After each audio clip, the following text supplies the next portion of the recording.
What's up, ladies and gentlemen? Adrian here from Mateo Drones. How's everybody doing? Hope everybody's having a great evening. I'm just here. Hopefully, my internet is actually acting better today than it was last week. Because last week I wasn't able to have my live stream because my internet was acting really crappy. So I would like to know from everyone if my internet is working better. Can you guys see me pretty good? Can you guys hear me pretty good? Just want to make sure. Give me a thumbs up. Tell me yes. Tell me something. Just want to make sure that everybody can hear me and see me.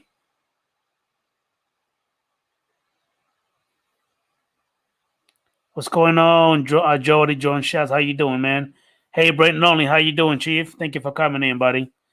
I sent you a link, Brent Lonely, if you want to go ahead and join in. And I got someone in the green room. I'm about to bring him in. If you guys read the topic of my stream, it's pretty much drone news, free for all Saturday, which means we could talk about whatever you want to talk about. Oh, hey, Londinar, how you doing, man? Haven't heard from you in a minute, brother. How you doing, Chief? Hopefully you're doing all right, man. Yeah, Londinar, I know. I don't have the greatest internet, man. It's not the strongest, so I guess I will be looking a little choppy.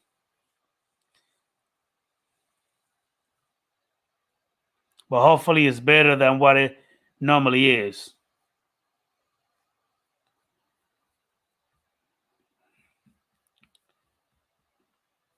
And let me go ahead and bring Mr. Sean, aka HFPV, to the stream. How you doing, Chief? How you doing? Thank you for coming in, man. How you doing, brother? Hanging in there. Good to see you, man. Yeah. Told you I'd get on here when I could. Yes, sir. I remember you telling me that. Thank you, man. Yeah. And I do want to welcome Jim's joining. How you doing, James? Thank you for popping into the stream, brother. I really appreciate you, man. So, Sean, you pretty much are FPV pilot, or do you do both, GPS and FPV? I do mostly FPV, but I do some drone as well. So just not as much as FPV. I understand. I understand. So, what kind of GPS drones do you have? I have, in fact, most of mine actually have GPS. Oh, okay. So the drone one I have is a Phantom 4 Pro. Okay. So, and then a lot of my other FPV ones actually have GPS and stuff on them as well too. So I can set stuff on them, but they're just a little bit too fast for that. Got you. So do you have like all the way from the 3-inch to the 5-inch, all that good stuff? Yeah, I have a couple of the smaller ones. The what do you call them? The whoops. Yes. And then I got a Beta 95 that I'm building right now, and then all the way up 3-inch, 4-inch, 5-inch, 6-inch. I don't have a 7-inch yet though. Working on it. Got you. So what made you get into the drones? Is that something that you just kind of stumbled on, or you just kind of stumbled on it? One of my good friends was leaving town, and he didn't really have any use for it. And I really like the cinematography that they do on them and stuff. And it's nice to have that part of it as well. I mean, the GoPro does good, but not like what those do. So got you.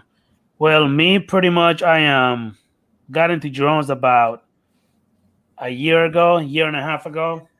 well, My first love, I would say, of drones started when I see my younger brother fly the DJI Mavic Air, the very first Mavic Air. Yeah. And just seeing that thing up in the air, you know what I mean? Doing the precision landing, takeoff, watching on your phone, you know what I mean, with the FPV on your phone. Right. The fact that it gives you telemetry, you know what I mean, how far you are, the map, GPS, all that good stuff. I mean, I fell in love with it. So I got me one Again, that was about a year and a half. Right. Now I got 10. Nice. I don't have any FPV yet, right. but I'm gonna get into it. I'm still looking to see which one I really want. I want probably like a tiny whoop. I may get a tiny hawk. I might get, I don't know, a 3-inch, a 5-inch. I just want to learn how to handle it first. So what I'm doing is I got the DJI Spark. Yeah. Okay. I don't know if you ever flew the one before, but if you pop that thing on sports mode, it goes nuts. Yeah, it does. It's pretty quick. So I'm actually learning how to kind of handle it, a little bit. Mm-hmm. I got the DJI goggles. I'm gonna go ahead and hook it up to that. Yeah. And I'm gonna kind of get used to, having it. You know what I mean? Right. On my face and all that good stuff. Yeah, it takes some getting used to, especially standing up. Yes, exactly. As a matter of fact, I remember the first time that I used the DJI goggles, it was from somebody, and he had one of the I think he had the Mavic 2 Pro hooked to it. Okay.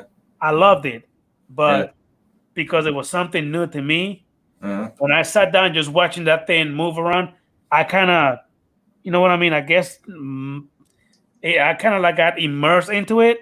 Man, and I bust my ass like 2 or 3 times. I fell on the ground. You know what I mean? Because I wasn't sitting down. Yeah. It's like that sports thing. Like you see somebody going one way and you're just trying to push the other way type thing. And you usually end up falling down type thing. So like you're watching him fly, right? Yes. And then he maneuvers one way. You think he's going to go the other way. And then you're kind of trying to look the other direction type thing. Exactly. So I ended up busting my ass a couple times, but now that I have it, you know what I mean? I'm learning how to manage it. I can actually sit down now and I could just, fly it. Good. You know what I mean? Because I have the Mavic 2 Pro and the Mavic 2 Zoom and I link it to it. I fly it. I'm getting used to it, but not as quick as, you guys do with the FPV. Right. I don't know, it's going to take me a little bit longer for me to get used to that. Oh, yeah. Well, that's what I was going to ask you. So when you're in sport mode on it, can you literally go upside down and just wait until you're ready to flip it back over? Say that one more time. So in sport mode, like we have acro mode.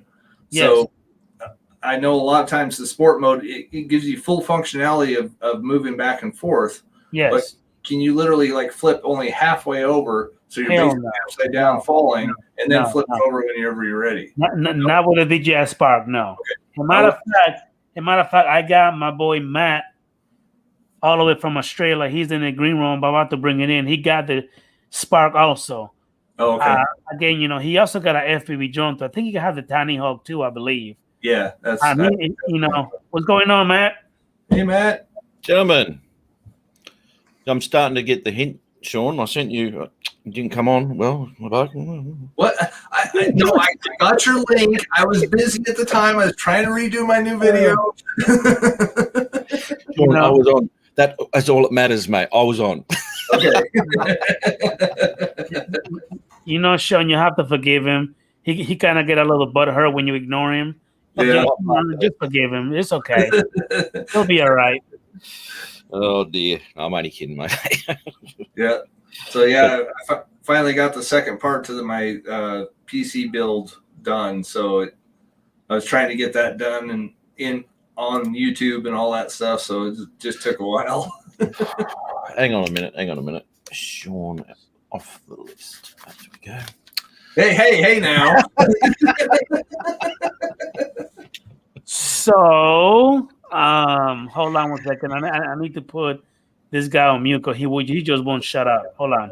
So, let me go ahead and say hi to Jody, Brayton Longley, Lon Dinard one more time. Jim's droning. Hey, Danny, how you doing, man? Thank you for coming in, the View Chaser. Appreciate you, bro. How you doing, Gary? We also got Mr. Who else did I miss? Oh, we got Dre. How you doing, Dre? Thank you for coming in, buddy. I appreciate your support. We got NP Production. You know what? Since he wants to be an asshole, hold on. That'll be better. How you doing, Matt Condiv? How you doing, Chief? Thank you for coming in, buddy. Hey, Dre, I send you the link if you want to pop in, sir. Gary, I also send you the link also. Matt Condiv, you got the link as well if you want to go ahead and pop on in. How you doing, Gina's Joint? How you doing, ma'am? Thank you for coming in. Really appreciate your support. And we're back to him again. I see you fell asleep, man. I had to kick you out. Yeah, sorry, mate. I do that when I get bored shitless for some reason. It was boring, wasn't it? You son of a bitch. Oh dear. Yeah, man. I see. I was checking out that video of yours. I commented on that video of yours of the spark. Meow, meow, meow, meow, meow. You know, it gets you good, but you did crash it. Show everyone the props, mate. That's hilarious. They're bent up real bad. I did went ahead and crash the damn thing into a freaking light pole, man. I was pissed off. I actually thought that it was total, Matt, because it hit hard. But then when it fell down, I believe the prop took all the hit. You know what I mean? Yeah, that's incredible. It did really well.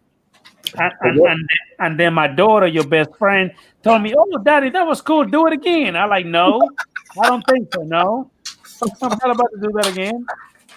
So when you're getting the Tiny Hawk, mate, or something similar. As a matter of fact, I actually have it on in the shopping cart on Amazon, and I'm ready to go and hit that purchase, but I haven't done it yet. I'll tell you now, right? When if you do buy it, at the same time, order some more batteries. Get 10 batteries because you're only going to get about 3 minutes, something like that. I remember you saying that you barely get about 3, maybe 5 minutes from it, maybe. I don't get 5, mate. I've had as little as 1.5 minutes. Okay, so how do you know, Matt, when you need to bring it in because the batteries, you know, is like, does the remote tell you? Does it beep? No, it's got a voltage indication in your goggles, and you will see that it'll start off at 4.2. Gotcha. Okay. And I think I take it down to 3.3. Yeah, 3.3. I think it is. Holy cow! And you only get 3 minutes? Yeah, man. Yeah, it's a 550. I'm nailing it though. I'm hammering hammering it. It's pretty hard. So lots of throttling up and down. Yeah, man. Yeah, flipping around and doing all sorts of stupid things, diving, pulling out, and that makes sense. I don't crash it as much as I used to. Hey, Tom, how you doing, buddy? Thank you for coming in. Thank you for all the love and support. But yeah, Matt, again, I got it in there, but I haven't purchased it yet. But you know, I'm actually gonna go and take the spark up a little bit more, mess with it, get the feel of it. I'll tell you. Go ahead. I'll tell you now, though, mate.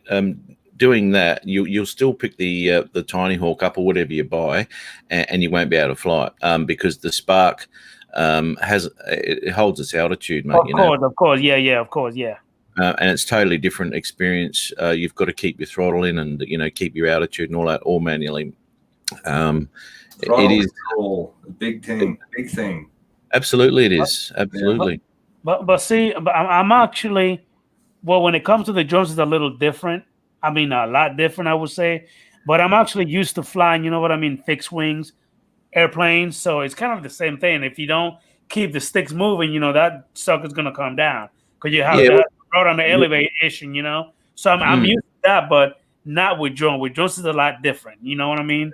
It is. It is a bit different. And I get what you're saying too with the fixed wings, like that makes sense. But a lot of times you can throttle all the way down and still glide at least. Where here, you let it down all the way, you're hitting the freaking ground. Exactly. And the thing with fixed wings, if you have a flow one, you know what I mean. You know how people like to, turn them back. If you don't keep that road on the elevator, it's just gonna, it's gonna go down. Exactly. Even though the engine's still going, but if you don't keep that level, it's gonna sink. Yep. I know because I crashed a couple of mine just like that too. How you doing, Tim Jackson? Thank you for coming in, buddy. Hey, Timbo. You're the same as me then, Adrian, because I was doing fixed wing for ages. And as I've said, when I first got that Tiny Hawk, and it got me back into the feeling of why I got into flying in the first place. Hey.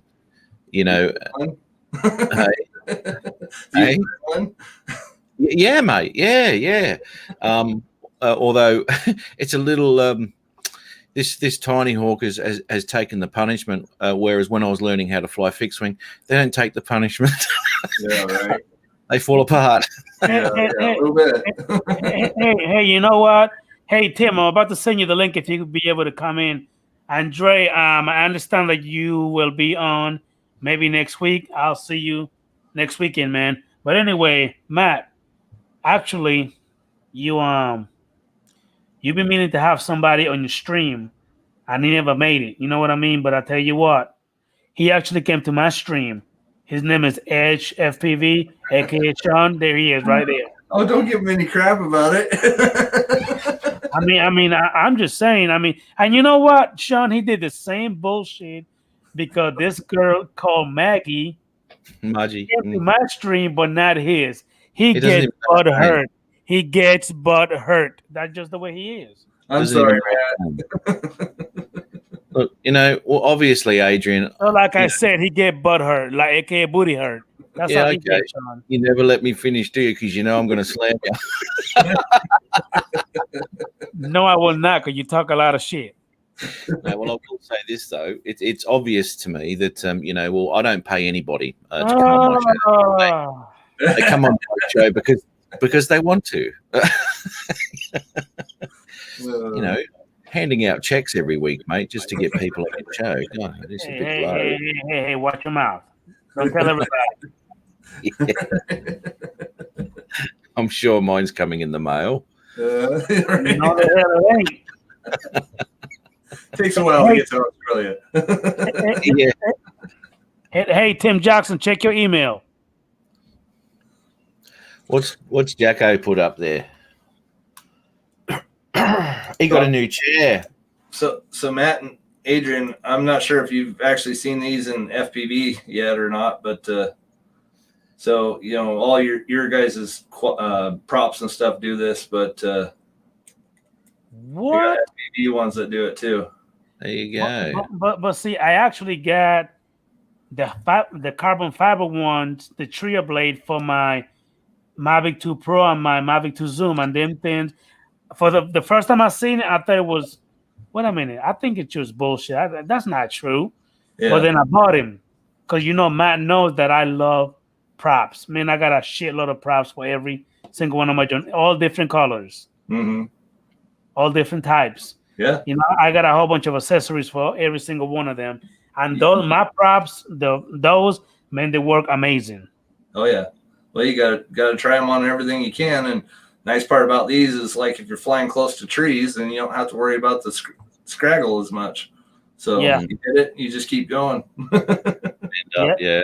But anyway, hey Tim Jackson, I send you the link, buddy, if you wanna come on in. And we also got, I think I've seen my boy B Mac. How you doing, Brian Mac? Thank you for coming in, Chief. Appreciate you, man. Hey Mac, I send you the link if you wanna come on in as well. Oh shit, here comes the dickhead with his ugly blonde hair. Uh-oh. Here it is right here. Oh, no. Tim Jackson. Tim, I got a question for you, Tim. Look at his new chair. There's no dick there. No dick.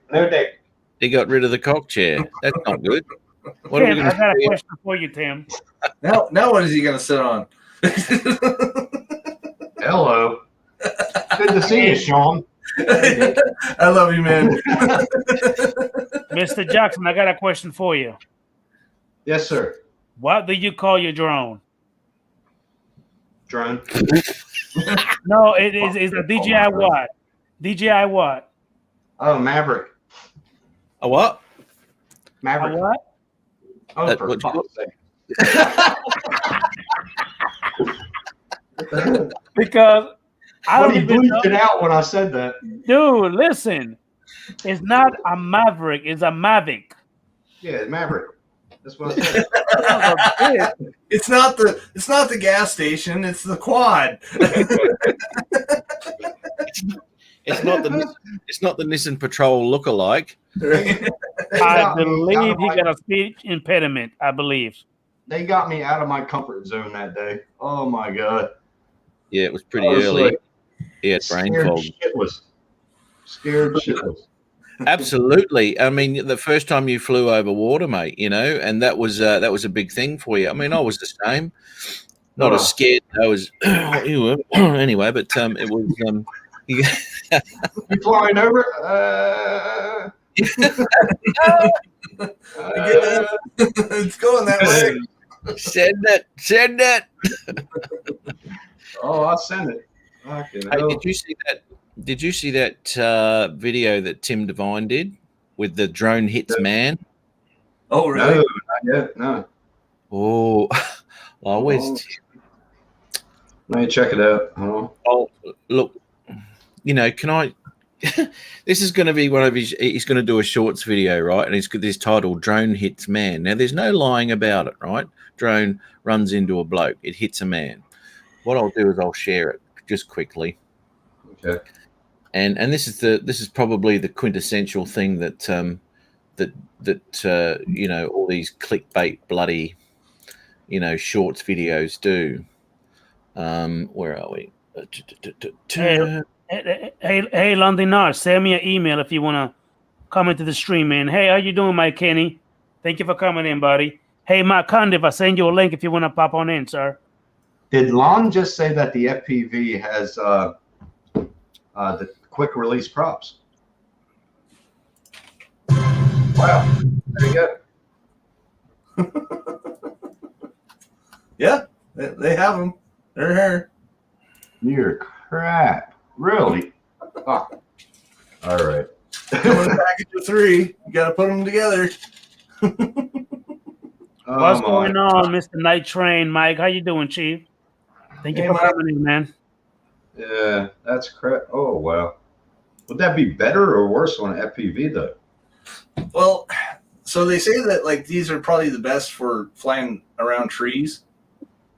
Yeah. So you don't basically break a blade. So if you hit some scraggle and stuff, it's just going to bend the blade over and then keep going. Right. So it'll take the one.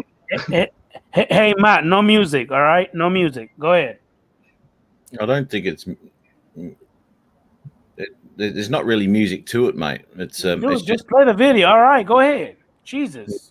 Have you had your estrogen pills today, mate? Calm down. Yeah, I think he did. It's Midol. Get it straight. Come on, Matt.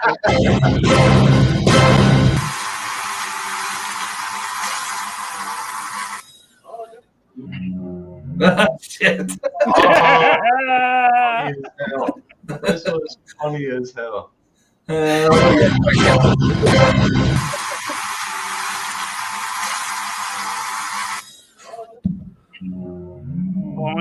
Paul, how are you? Oh my God, this was funny as hell, man. Ain't that cool? He tried to fly it through his legs too. Oh my God, it was funny. Yeah, I'm standing there updating my battery. I had to reflash it because Art used it last time. And look, 89%. What the fuck was that? And I was like, right past me. That's awesome. Oh, that wasn't with the Tiny Hawk, was it? Yeah. Did you at least have the guards on it? You can't help but not. It's the whole frame is the guard. Yeah, the whole frame. It's not the Tiny Hawk Pro. No, it's Tiny Hawk 2. Yeah, it's not the freestyle. No, it's not the freestyle. Gotcha. Yeah, it was good, man. That's the only one I've flown was the freestyle one, and so I was like, man, those things spin up fast. That would hurt. Yeah, well, actually, that's the next one I'm looking at. I'm looking at getting one in the next couple of weeks. They're not bad. They're you really got to adjust the tune on it. When I flew it, it was really kind of unstable. So it's stable, but it's rough. Way harder to control them like a 4-inch or a 3-inch. Okay. Yeah, because the only reason I was looking at it is because I bought all these batteries and shit for the Tiny Hawk. With this, we'll transfer it straight over. Yeah. So, pop them in there and have a bit of a crack at that. It'll get me into it. Yeah, I think so. The camera's really good on it. Yeah. I've got to get. Actually, Look, I might as well just go get a new set of goggles, to be honest, with something with an SD card slot in it, because I can't record the fights at the moment. It's a bit hard. What do you got? I thought you could. I asked you that day, and you're like, "No, I couldn't." So. No, these are just the Emax goggles, mate. Okay. Those are pretty good, but yeah, no DVR. Yeah. And there was another option there of just recording a phone with a video receiver in it, which you can do. But nothing's compatible with my S20. They're all older phone compatible.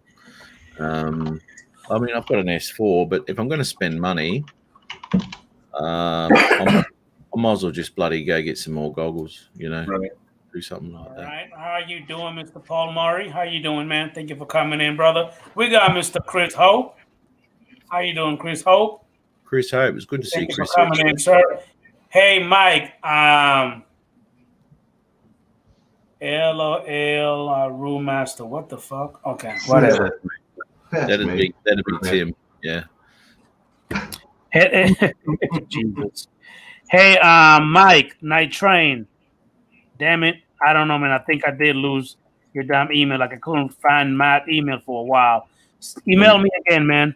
I'll send you the link, buddy. Want me to send it to him? I can send it. Yeah. Who got his? Yeah, send it to him. Send him the link. All of his friends have got his email, Adrian. Yeah, so that's a good question. I haven't looked at it close enough. Where Lon was saying it doesn't have quick release plates on the DJI FPV. Is it? What do you mount the props to? Is it similar to like a regular DJI, or is it a single nut with a bolt on the top, or like what does it got on the FPV? That's interesting. Was that a question for me? Well, I don't know. Like whoever's actually looking at them, like, does it have a single shaft like that for mounting the props, or does it have the twist on style like the regular DJIs do? You get a quick release. Who knows? Yeah, quick. No. I don't know. He said it's not foldable. It's not going to be foldable.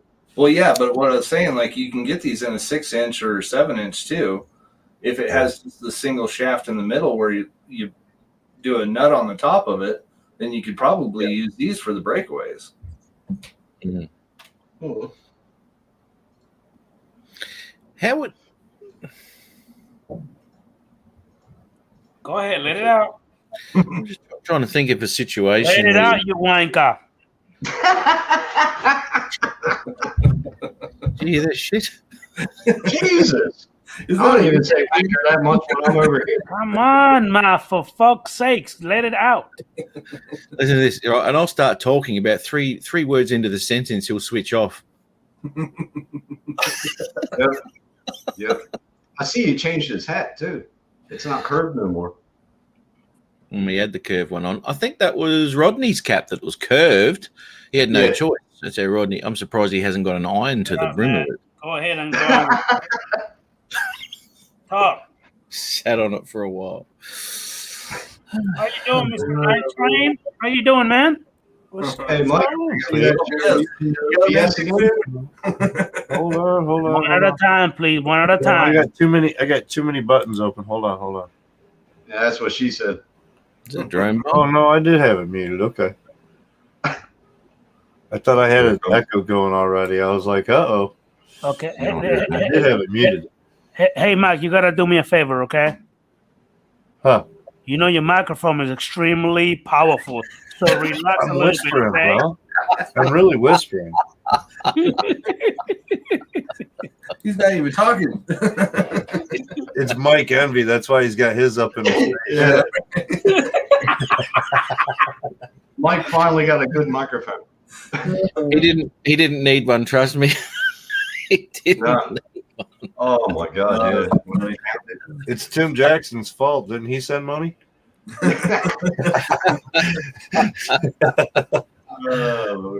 you go. Yes. Hey, at least you got a mic with omnidirection this time. Oh, dude, this thing's got all kinds of direction.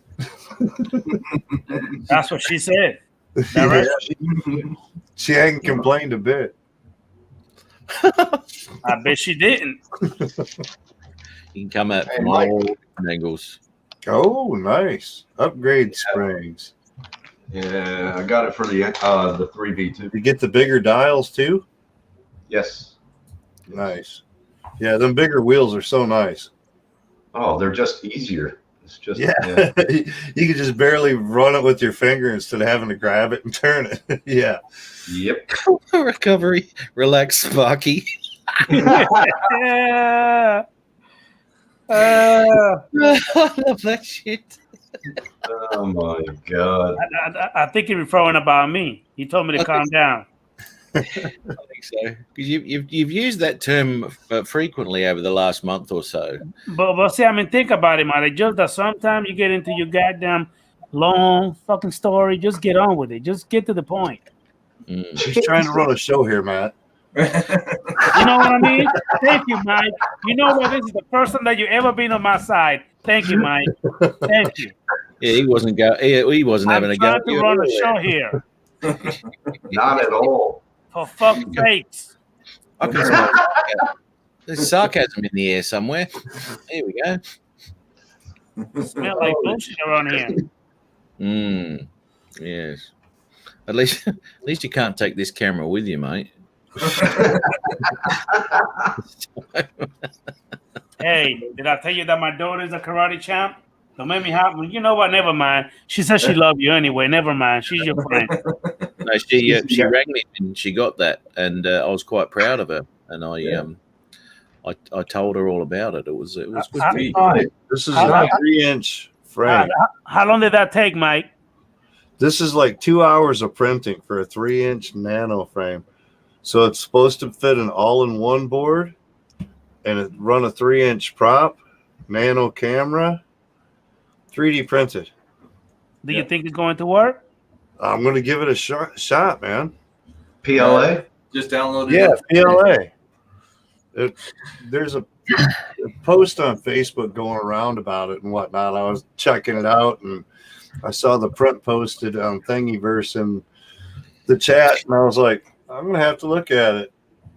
So I printed it off today. At least the chat matches the host, mate, I guess. Hey, Lon. Hey, shut up. Hey. The cool part about it, it runs on an 18650. Yeah, so the top battery cartridge is one thing I got to purchase for it yet, but it's basically just a slot for an 18650 that's already built and everything. It just sets in, you solder into the board or whatever for your power supply, but it'll run off your little vape batteries, your 18650s. Just slap one in and go. Yeah. And it's talking like 10 minutes flight time. Damn, I didn't know that. Yeah, it's like 100-gram type drone or something all built up. Wow. So we're gonna have to try it out. It'd be basically like a Tiny Hawk freestyle, basically, but 10 minutes of flight time. So things I gotta buy for it. 5-volt kick down. This one. Yeah, it'll be cool. Squirrel. Matt's looking. Yeah. How you doing, Art? There he is. How you doing, buddy? Adrian, good to see you. He doesn't have a button. He doesn't have the good chimes and the good intro sounds going and everything, Art. We're still working on Adrian. Stickers. I like stickers. I like stickers. Yes, I do. Shit, here we go. That's awesome. Good to see you. You let him in, Adrian. Tim. I thought I haven't had a flashback in a long time. Am I on shrooms again? Rodney Bell was just talking about sending links to people and putting links out in the chat and whatnot, and ended up with some weirdo on his chat this morning or something like that. Yeah, That's why you can't go to the Rodney Bell replay for the chats in front of us this morning or whatever. He says he's doing some editing and he's going to repost the video so it'll be out there. But he had some weirdo come in. It was under somebody else's name. They used the same icon to make it look like they were somebody else. Yeah. They came in, had a screen up or whatever. All of a sudden they pulled their cam up and they were there all for everyone to see. Fresh out the shower. Wow. That was bullshit. Yeah, I wasn't there this morning. I actually stayed. Wait a minute, man. How did you know he was out fresh Out of the shower. How did you know that? This is In a helicopter. I would listen to Rodney Bell talking. And Oh, he said okay, that's okay. the description. He said the guy come out looked like he was fresh out the shower or whatever, and for everyone to see, and had his junk out on cam and everything. Wow. Yeah, did a helicopter and then Cam ran bombed off. him. Sounds like Adrian on one of my shows. Hey. So Hey. it's probably good that you're emailing your links there, Adrian, and not like just throwing them into the chat. Yeah, exactly. Yep. How you doing, Peter Carroll? How you doing, man? Thank you for coming Peter? in. How you doing? Peter, Mr. Birdman. Dre. I'll be right back. Oh, Chris Hope. Oh dear. What is he saying? No, he just sent me something in Messenger. Sorry, man. Hey, Matt, I did the thing you told me to do, and I told you to send me a message, but you never did. Piss off. I sent you a photo yesterday. Hey, look, you son of a bitch. You sent it to me in the goddamn app, not the other one. What the hell are you talking about? Look at He you, doesn't have wanker number Facebook. 3, ponytail, Mr. Cinematic. I did. What's that picture Tim's got up? Is that the cops having the dog sniff his drawers when they went to the place in Peru? Not that one, Matt. No. They found his girlfriend's panties. Which one? Which I one? didn't think Megan was that big. Never mind. I'll send it to you in a minute. Never mind. Hang on, that's the one you wanted. WhatsApp, wasn't it? You. What? Wanker. Don't worry Peter about it. Carroll in the house. Never mind. Get Let's rid go of back those to Brown. StreamYard banners, Adrian. That's what Peter Carroll says. Get rid of those StreamYard banners. Yeah, there you go. Yeah, I know. Peter's onto him. He's on him about his vertical videos, StreamYard banners. But as we said in the past, if it's available, Adrian will use it. That's it's why. available, I will Free, use it. if it's free, it's for me. Yeah. Yeah. Well, that's why Adrian should never walk past a sex shop because Why Hey, not? what do you The call banners will two get 'em every lesbians in a All I closet? heard when I came back was sex shop. What was that about? what does that fist of pleasure come with? Accessories? What do you Damn talk? right. What do you Guys, call why two don't recharge lesbians it? Attachments on in a it. closet? Would you like to buy this tube of? No, I won't need that. A liquor cabinet. No, I don't need lubricant. Hey, go. I got a bottle at home. You never say you don't need lubricant because that means never mind. That's why I added that he had a bottle at home, Tim. Yeah, I was. Never mind. Don't lag. Hey. Behave, Mr. Maverick. Behave. He drove. Great show, man. That was Going on, Eric? Nice He's score how on you getting doing, man? Lexi in there, bro. Yeah, he had a good show. Thank you for coming in, Eric. Appreciate your support, bro. Oh shit! Adrian, thanks for coming to my stream. You're welcome, Art. Anytime, buddy. Yeah, Lexi's been an inspiration for me for a while, Ejo. That's where I got the idea to try to walk and fly is from Lexi Jansen. My own high. Put it on, Tim. Yeah, I'm putting it on today. Did you even put the springs on yet? No, they're over there in the baggie. I've had 6 days of work in a row. I haven't had time. Oh no, I had to work. I work 48 hours a week. I don't want to hear it. Buddy. It must be hard spinning that road sign. Oh, kiss my ass. It's hot in the sun, dude. Fuck it is. Don't worry. He had calluses on his hands way before he started spinning that sign. I know. That's why they hired him. They're like, oh, you're good at this, huh? Have you done it Gotta before? work a pole. Hey, Matt, look at your phone. I just think something. Fuck's sake. Oh dear. But don't say what it is. Don't say what it is. Just Yeah. send me one through there. You see what I got to put up with, Art? I actually couldn't find that. Adrian? Then send me yours through the app. You send me this one, and I'll send it to you. What the hell is that? Mike? That's my 3D printer, bro. It's like the Matrix. I'm getting sick of this internet. This internet sucks. So I'm printing up a dice tray to hold like 11 different dice for like Dungeons and Dragons and stuff, and glow in the dark PLA. You're not doing the die, are you? Because I'm doing figurines. How you doing? No, Mr. I've already John done Jones? some figurines, bro. Oh yeah. Son of a bitch. Well, that's what I want to do. Oh, that's white. I can make it blue. Yeah, I've got different colors. I mean, I just did it in white. I figured the boy could paint them this way. He was talking about painting figurines already. I was like, well, I could print some stuff. So the file that I got I think 30 different figurines all total or something like that. I've got like 8 or 9 of them so far done. I do. That was before the direct drive, though.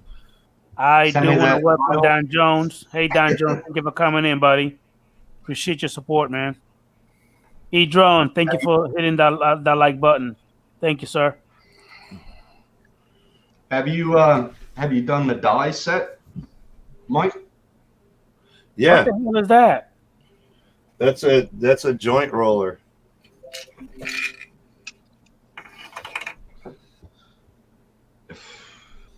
Okay, Done in silk, Yeah, you got all. rose gold. we're doing pretty good, Don Got the Jones. full Thank you for set coming in, one buddy. print. Took about 2.5 hours to print the whole set. All right. 75% filament. Yep, 75%. 70. Yeah, I wanted them heavier. Yeah, you want them heavy. Yeah. Yeah, I didn't want Nice. it too light to bounce around, so I did 75% infill. Guess what I did today, Mike? Did you go flying? No, I wish. I need to charge packs. Me, Adam, and Chaos might go fly tomorrow. I bought another printer. Nice. I've got one out in my living room. I need to rebuild it, and because we're going to go fly tomorrow, and I was playing around today, I didn't bring it in here. I need to work on it, but I think it's got a short somewhere, so I want to kind of clean it up, take it apart, and see if I can figure out what's up with the short in it or whatever. It doesn't run right. That's the only thing that's holding it up is a short. But I think if I order the thermistor for it, then it should. I think that's where the short's at, is in the thermistor. Oh. What was Lon saying? That's how. Oh my God! All right, what did he say? 3D printer cam. Resume, number 1, master pole handler. Number 2, C number 1. Oh my God.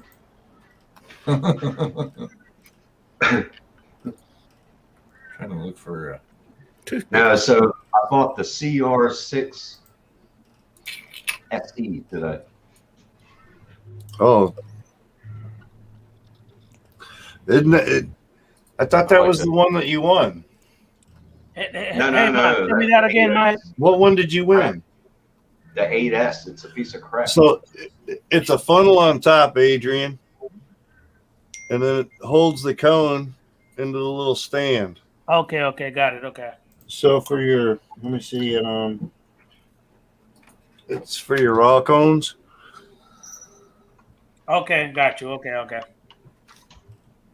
So it's just a little funnel to make it easier to pack them. Got And you. it's got a packing tool that it makes with it too. So Did you print a what's the name? What the hell is it called? Grinder? right back. What's going on, Corey, man? How you doing, man? Thank you for coming in, Chief. We're gonna welcome Mr. Bob Casey. How you doing, Bob Casey? Thank you for coming this in. is done with ABS, Tim. Oh, you fucking did it. Yeah. Nice. Dude, I made one probably about this big around for a guy down the road. Charged him like $10 out of some ABS that I had. I picked up 8 rolls of ABS for $20 when I first got into printing like 2 years ago. At the local shop or whatever. So I was like, I charged him $10 to print one about 3 times this size. I just bought 5 spools of filament Friday. I got 5 rolls in Friday. No, I just bought 3 rolls of. I got gold, silk, and bronze, or gold, silver, and bronze silk, like a 3-pack. They're only 1-pound rolls, and then I got a roll of red silk PLA, and then a roll of the rose gold silk. Yeah, I got the red silk PLA. I got that. But that gold, that's ABS, isn't it?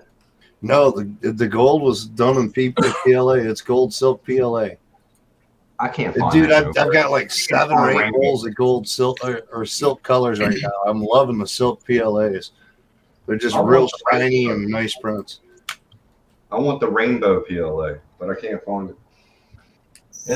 I'll get you a link for some rainbow from Amazon, but I don't know if they'll have it down in your area. Not usually. We got to get it from overseas. I've got one that's it's on my list. How you doing, brother? Thank you for coming in. Mr. 4 Wheels on the Road. Thank you for coming in, sir.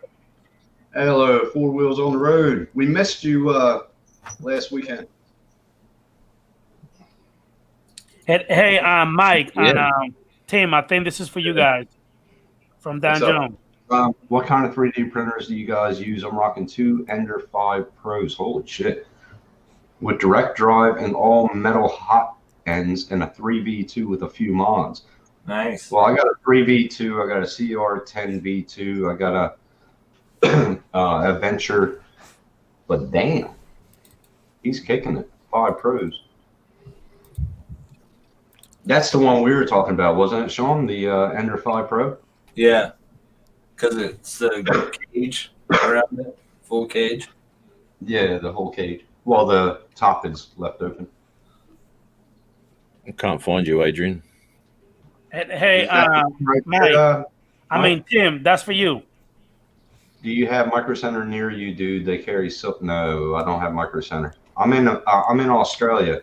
We have J-Car. Check that Amazon link, too. If he had Micro Center there, I'd have his ass there every fucking day. Yeah, he probably would. Yep. All right, thanks for that, Mike. There's 3 colors right there. That's one of the ones that I've been using before. There's some nice, nice rainbow. I like that metallic. There's a bunch of different filaments right there. That's that silk metallic multicolors and shit. You know what I mean? They got copper. Fuck yeah. Dude, yeah. The colors are just popping. Oh my god. Yeah. I got the green, orange, and yellow one. I've got the gold, bronze, and silver one. And then I've gotten some single rolls. I gotta get the. All right. Well, I'm but just it's wondering. Micah 3D. They've got a whole store online and a whole bunch of different stuff, and they'll even send you with. I got a glue stick with the last bundle. Like they give you samples. They give you those samples and stuff, you know. And they threw a glue stick in there with it. I was like, it's freaking. You know, awesome. with the CR10V2, it came with a roll of tape. Really? Yeah. I'm a painter. Yeah. Hey, I got rolls of that stuff. Yeah, that's it. Hey, Bob Casey, I'm sorry to hear that, man. I don't need it because I put the bed up to 65. Perfect. And I want to go ahead and welcome Mr. Chuck Cavacion to the stream. Give me 1 minute while I kick somebody out. Hey, I'll take off your. Hey. No. Hey. Can I be the one to kick you out instead? Hold on. Don't go yet. Hold on. Don't go yet. Hold on. Just stay right there for a minute. Hold on. Jesus, Adrian. He wants the pleasure. You don't have to kick our out. I feel bad now. I mean, if you think about it, Tim, it is my show. I can't believe he kicked Art out for me. Chuck. Oh, stop being a bully. Okay, now back to you, Art. Thank you for coming in, Art. I really appreciate you, buddy. Take care, everybody. Good to see Hi, you Art. again, Chuck. Likewise, Take Art. care. Take care, man. Matt, good to see you, and Yeah, mate. Sean, and Good to see you, Art. Mike. Good to see you. Take care, everybody. Bye-bye. See you, buddy.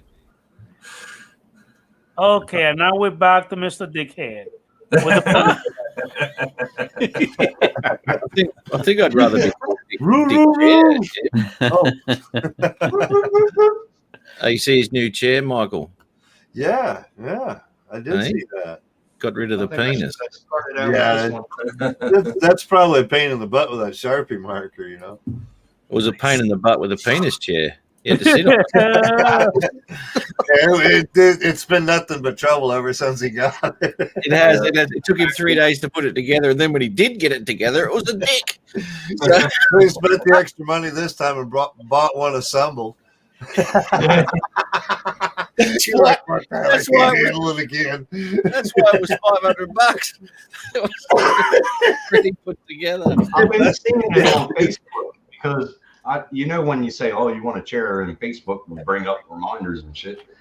And then I went to work yesterday, and the bloke said he had one. Oh, really? So I bought it.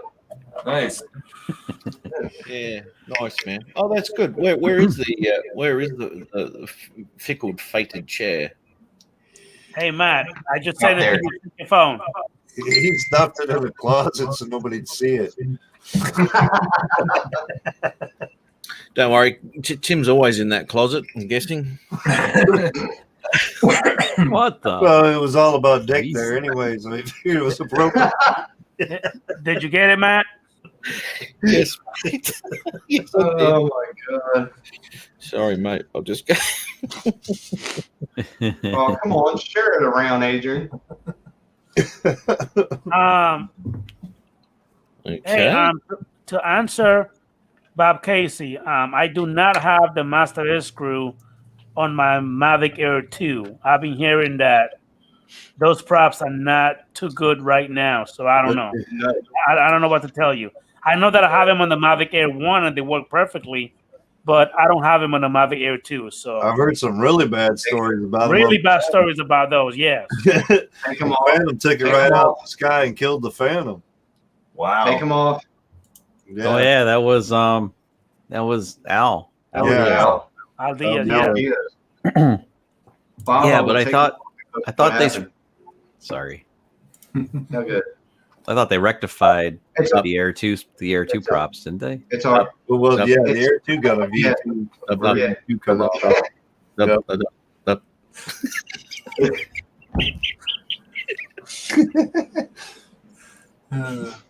good.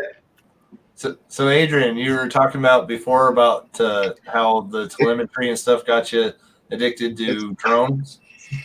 Yeah. My brother, yes. As a matter of fact, he is right there in the chat. He's the one that got the drone. Hey, Rich. I noticed he doesn't come on your show anymore, Adrian.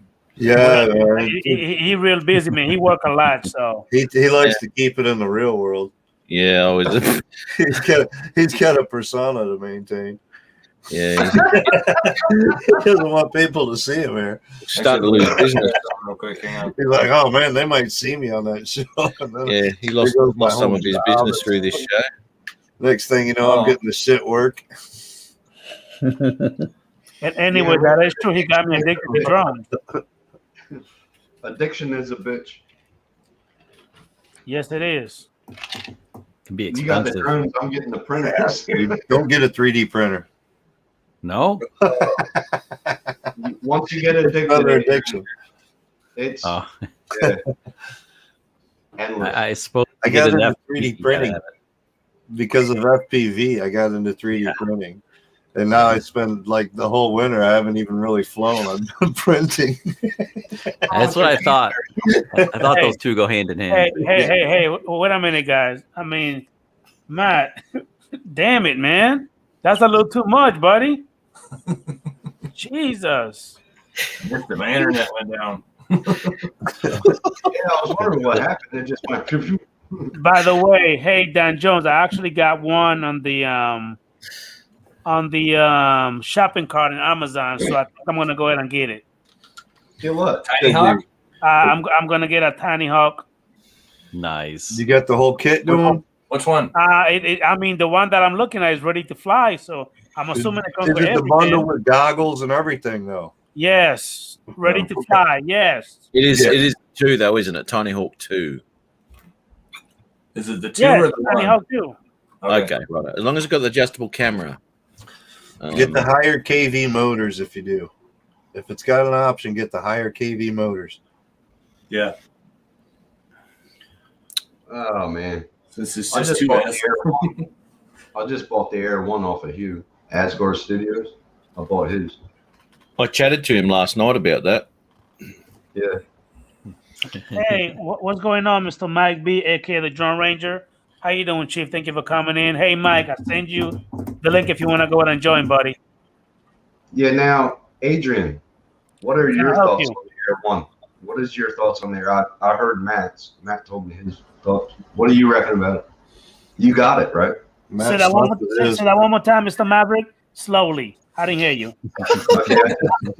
Okay, I just bought the Maverick Air One. You bought the Mavic Air 1. Okay. What did you buy? What did you buy, Tim? What is it? I bought the Maverick Air One. I And, don't think they exist, to be honest. Let me look them up. They don't. Maverick Air One. Air One. Maverick. No, Man, that's the Mavic. The Mavic Pro 2 doesn't exist either. Lately, Matt.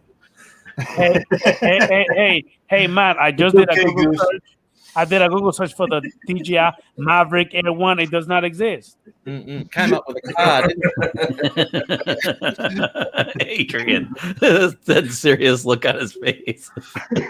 But by the way, Mr. Tim Jackson, the Rule Rider, yes. The Maverick Air 1 is amazing.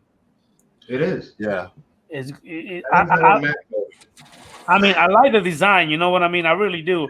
They should have kept the 2 kind of like it a little bit, but they changed it around. Matt told me it was a piece of shit because you owned it. Yeah. You know what? I doubted that he said that. I highly doubt it. No, I said Adrian's got it because he's not fussy. That's right. That's right. Yeah. Sorry, I got that wrong. What all did they change between the two? I thought it was just mainly the camera. Like everything. Like everything. I mean, the sensors, the camera, and that's about it, isn't it? I started It's like OcuSync 2. Oh, okay. Yeah, a lot better, mate. A lot better. A lot Much better camera, better flight time. Right. But not as swoopy and cool looking. The Air was actually a really nice form factor. It just didn't stay in the air very long, and it was super loud. Noisy. Even with the good props, even the Master Airscrew props, I had those on mine, and it was still pretty loud. But how heavy is it? How heavy is it? That's what I want to know. how tiny is what? That'd have to be up near the 600 mark, wouldn't it? It was still you still had to register it. It was over 249 grams by. Oh, absolutely, well over. I bet it was. Sure, what? I don't have to register it unless I'm making a profit off of it, so I don't have to register it. Oh, in the U.S. you do. How much does the original Mavic Air weigh? Google it up. Yeah, There we go. that's right, Dan Jones. 430 grams. Okay. Okay. Unless you live here, what the hell is the FAA? I've never seen them here. So see, that's 130 grams heavier than the Spark. You know, the Spark's 300 grams. You would have thought that Air would have weighed a bit more than that, but it's only 130 grams heavier than the bloody Spark. This Spark was pretty beefy. 100 grams. Spark was do beefy. about 10 minutes of flight time for FPV. Okay, I should have it by next week. I'm not sure. I don't know. I said to Hugh last night, I said, Tim was asking me some questions about that drone. He goes, what was that? And I said, it wasn't so much the drone. I said, he was asking me whether you could be trusted. And I said, no.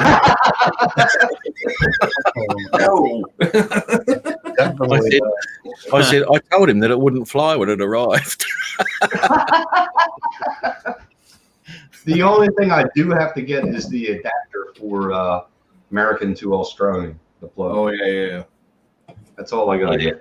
That's nothing. Hey, fellas, including you, Matt. Hey, what do you think about what Mike Jones said? Do you have anything to say about that? I mean, instead of saying thank, you said thank, but I'm sure we understand what you're trying to say about the Litchi app with the Mavic Air 2. Has anybody used it? Al might have. I never. Where are we looking? Where are we? The Litchi app with the Mavic Air 2. He asked him what do we think about it. What do we think about the Mavic Air 2? Or just Leachy, or just Leachy in Leachy general. with the Mavic Air 2. I never use it. I don't wouldn't think use Ari Leachy has anyway. either. I have it. I never use it, but I have it on my Mavic too. No, I've never used it, mate. I don't know. It's just something that in my head that I've got something that works. I'm not going to play with it because if my drone flew away, I'd be pretty pissed. Or because I didn't check a box or something in Litchi or something during a flight or some shit. I don't know. I mean, great for waypoints and all that sort of stuff if you're going to be doing work with that with their Phantom or something like that. That's all it's good for. Yeah, but just for fun or just for the sake of trying it out, nah. I'd be putting my first Pro up in the air if that was the case because my stunt drone can disappear and I wouldn't be, I'd be upset, but not as upset as the 2, Yeah. I'd be sending that out. The 2's a lot of money. I know that damn much. See, and I got Hey, Mike. There's something for you right there. Jim Jordan said do not use Litchi on any DJI drones. I don't know why. Because if I'm not mistaken, don't that work good? Doesn't Litchi avoid the DJI warranties? They're never going to pay anyway. Yes. Right. Because Litchi's a third party, so you have to install firmware from Litchi into the drone, and therefore avoids DJI's any customer care or anything else because you're not using their app. I didn't even know that. Okay. I didn't know that I either. know Ari uses it. Ari uses it on his Phantom and his Pro. He does, but he programs that all the time. He uses that a lot. But even aftermarket props can void your warranty. And I was going to add the same thing, Matt. I was going to say the same thing. Master hair screw props will void it. Yeah. You know what? Again, DJI isn't going to pay anything more than half the time. Well, yeah, so that's why just they don't did pay. That. So they didn't have to worry about warranties. Pay and anyway. They're like, it's straight, narrow, boom. This is it. Just don't crash. Use our shit, you're all right. Use Don't crash. anything else, you're screwed. Don't crash. Don't die. Just don't do They keep it proprietary. They want their own. That's money. true. Same thing with the DJI goggles and everything else. That's why you can't use DJI digital and run analog goggles with it as far as being able to capture. They wanted their own platform. Right. Drone shots. Were you doing? You were working with that way with the Inspire, I take it, doing waypoint missions and all that sort of stuff. Well, wasn't there some other like third-party stuff for your phone or whatever that you could use to put waypoints in without avoiding warranty? What, on your phone? Yeah, on your phone apps On and the- stuff. on the like Go- that on the that you Go can app. program through. On the Go 4. I don't remember. I There's a heard way to do it something with- about some apps or whatever you can get on the phone and you could download through. You could even do it on your computer. Set it all up, send it to your phone, and then it'll, without going into Litchi or whatever, it was some other app. I don't know, mate. It wasn't supposed to avoid a Kitty warranty Hawk, or right? whatever. Can't you fly? I never heard of it. Doesn't Kitty Hawk have a way to you can control your drone? It was just or was for it Air waypoints and Map? stuff. Maybe Air Map had it. There you go. Yeah, Yeah, I never and actually that's tried true. it. I saw the Drone functionality. in deploy. there. There you go. Drone deploy. That's true. With the straight DJI app, it does have waypoints. Yeah, waypoints too on like Mavic 2. I've never actually Yeah, tried it. certain ones, I right. paid for Litchi and I messed with Litchi like once or twice with my Mavic Air, ironically, the old Mavic Air. And I don't use that. I do everything. is- Fly my mission. well, I was the cool thing about missions would be if you were gonna do something pretty specialized, like we have an Amazon building going up, and probably I should have set up a mission and ran it like once every couple of weeks. And then time lapsed and had the building go up. Yeah. I mean that's like what missions are kind of good for, stuff like that. Track, seeing changes. Yeah, do the exact same flight over and over and over. Yeah, and and same you pictures, progress. same angles, same video, whatever. Same, Right. same, and then layer it. We'll see. Actually, Tim, I've seen you fly, Tim. Maybe you should consider some sort of autonomous flight. Why have I now? Good. Wait till he gets into FPV, Matt. I think you were bouncing off those poles. Wall required hard hat. There'll be a hard hat zone wherever Tim's flying. Is that what you guys are saying? Yeah, he's gonna need a hard hat. And Hard hat. You're going to Full PPE. full tassel gear on. You'll be safe though if you jump in Matt a canoe and go over the water, because he won't go over the water. So if you get in a canoe and go out, you'll be safe as, mate. Oh, water wings. Yeah, Then. So a remember hard Tim? hat and water wings. He'll be good to go. The goggles aren't gonna fit over the football helmet. I do want to. Hey guys, hold on one second. I do want to welcome Stevie Capture Live Connection. I know Fun Drum Production. How you doing, fellas? Thank you for coming in, man. Bill, how are you? Bill. You know, after seeing Matt fly that tiny, I want one. I'm seriously thinking of getting one, but I want the bundle so I have everything. That's what I did, mate. But I'll tell you now, get more batteries straight up, and also order these as well.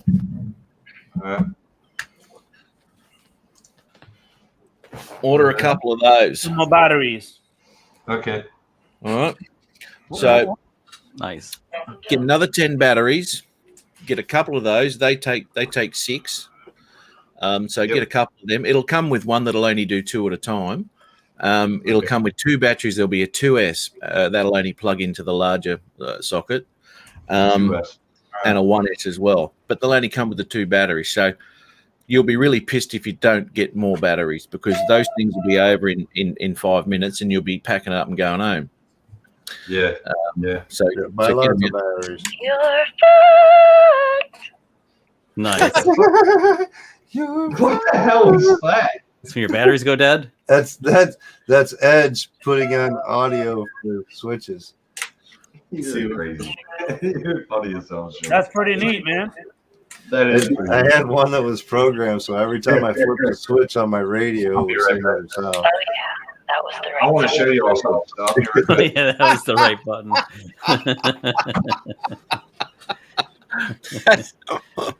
Yeah, the amber sounds are awesome, dude. There's some really good amber sounds. If you go through and you listen to each of the sounds, if you install it basic, it's got some basic sounds. But if you go into the sounds that are available and you look through them, you can program your radio with some crazy, all fucked up, all kinds of stuff. Right. I'm trying to find that other one. Oh yeah, do that again. Yeah. All kinds of stuff, dude. Cheat mode activated. actually, Sean, that is a good build. I was just looking at that build thing. Hey, Adrian, check this out. I went up. I used about 2 or 3 batteries, I think. Okay. And I noticed one of my props. I could believe this. Oh yeah. Was that for the Mavic Air 2? Yeah, it's over. And he still flew it that way. He was saying that in a comment or whatever on one of the streams or something like that to you. Yep. Yeah, I he's had- up with Matt, and then when he went out flying, he didn't even realize that he flew it, and it was like, oh wow. I had an incident like that, and I flew broken props. I didn't want him to show me up, so I went around with a pair of scissors. I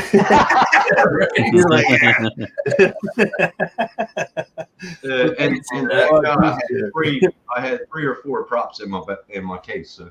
Boy thinks he's something, got all these printers, building computers and shit. We'll sell him.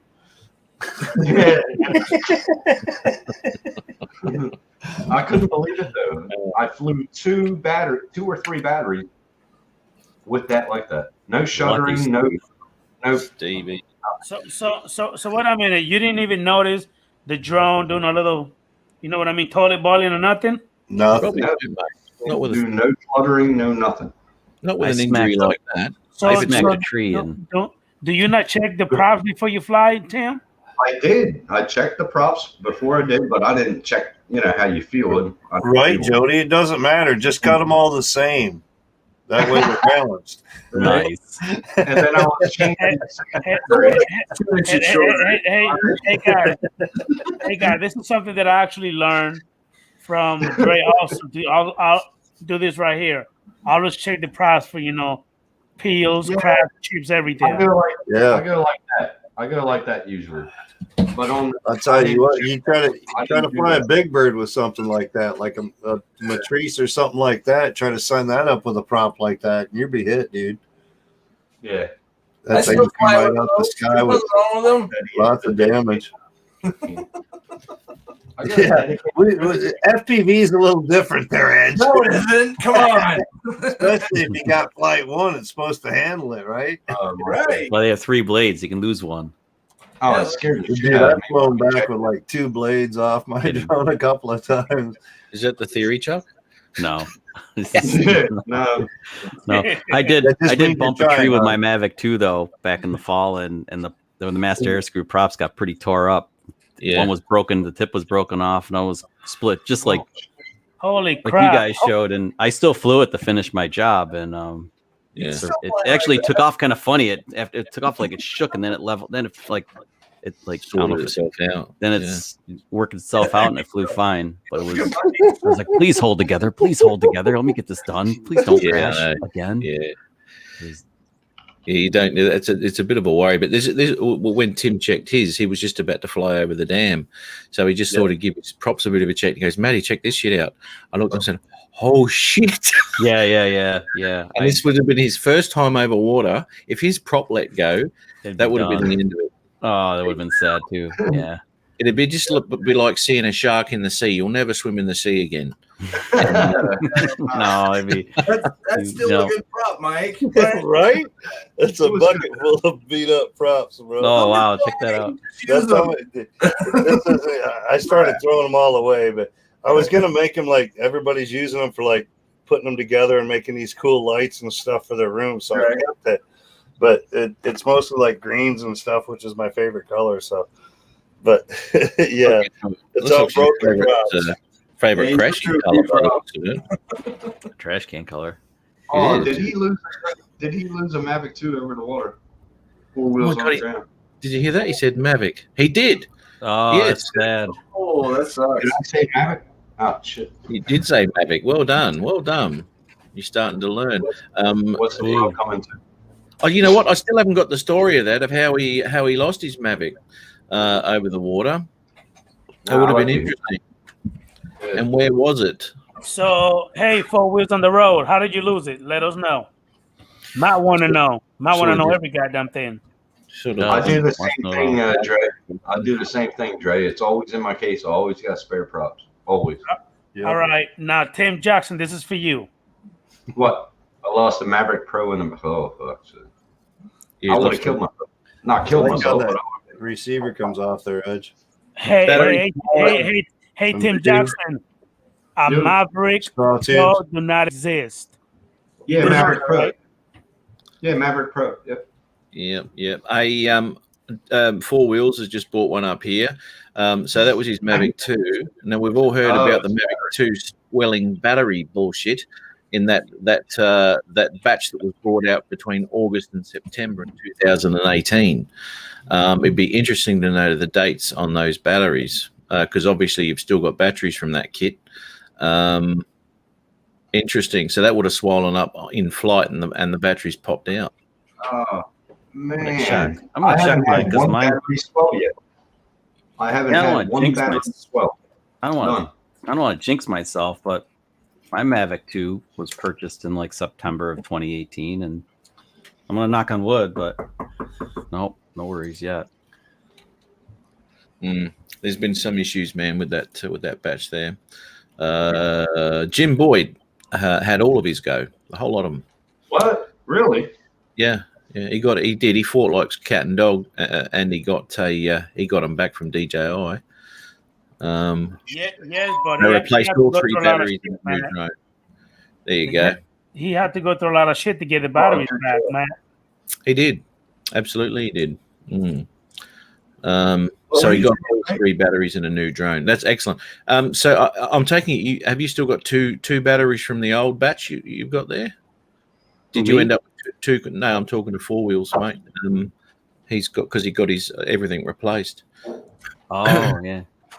Ever since then, I never store the batteries. Drone. Batteries in a drone. I can't see that being a problem. Apparently a bit of a That's problem. not. Oh, It's extreme heat and cold. extreme heat and cold are the batteries. He's saying after he blew it, You're he right doesn't about take that. it out. He didn't take them out. Jim Every always time I has buy a it. battery, I keep it out. And keep it. Didn't get any of that, Tim. I think it's just the way that he talks to him.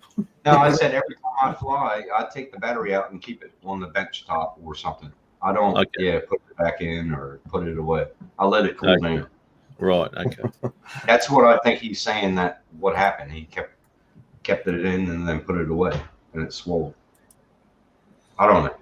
Sent the old ones back, gave him all new ones. Oh, has Bob got a new video? There you go. Well, my first three Mavic 2 Pro batteries, August 18th. Oh, August 21st, 2018. I'm sorry, August. That's probably the bad batch. whoops. Well, like I said, knocking on wood.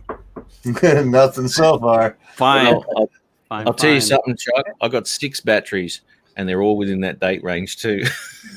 Yeah, it's not. It's just don't let them cook in your vehicle in the summertime, and don't freeze them to death in the winter, basically. And then don't if they're piping hot from a flight, you got to let it cool down before you go and charge it again. Hey, so wait a minute. According to what Four Wheels on the Road said, I always leave a battery on my drone. I've always done that. Me too. And That's the battery fine. never mess up. So does that mean that I'm not supposed to be doing it? It's never been a problem for me. And Not that I'm saying it's right, It's never but- been a problem to me either. I think No. I've got one stored in my damn Phantom 4 right now that's stored in the darn drone right now. I've never heard that ever anywhere. No, I don't think that's not. I was an issue. always told don't put your drone in the case without a battery in it. That's what I was told. Because that's where my 6 batteries carried in my bag. So I've got 5. Exactly. That's how I carry one extra too. It's because I have 6 Yeah. batteries, but I carry 4 usually at any given trip. But same thing, 3 in the bag and lipo bags, and then 1 on the bird. Yeah. See, That's according to DJI. So I mean, now, guys, listen. He said that DJI said that, but again, I've always done it, and I never had a problem. Well, so now you're going to talk about DJI warranty. When they ask you, did you store your battery in your drone? And you say yes, they're going to say, sorry, you avoided the warranty. Wrong We answer. recommend you don't do it. You didn't read our manual, did you? There you go. Yeah, you didn't read the manual, did you? I'd like to see. Well, I'd like to see it written in the manual. I've never seen it. I've never seen that. I've never heard it. Never seen it. That's incredible. 4 Wheels, mate. That's weird. One's in the drone. Same. That's my 5th and 6th. That's exactly how I have mine, Tim. Exactly like that. Oh, Wow, yeah. Yep. I always have it in the drone. I store it in the drone. yeah, that's right, Stevie. Exactly right.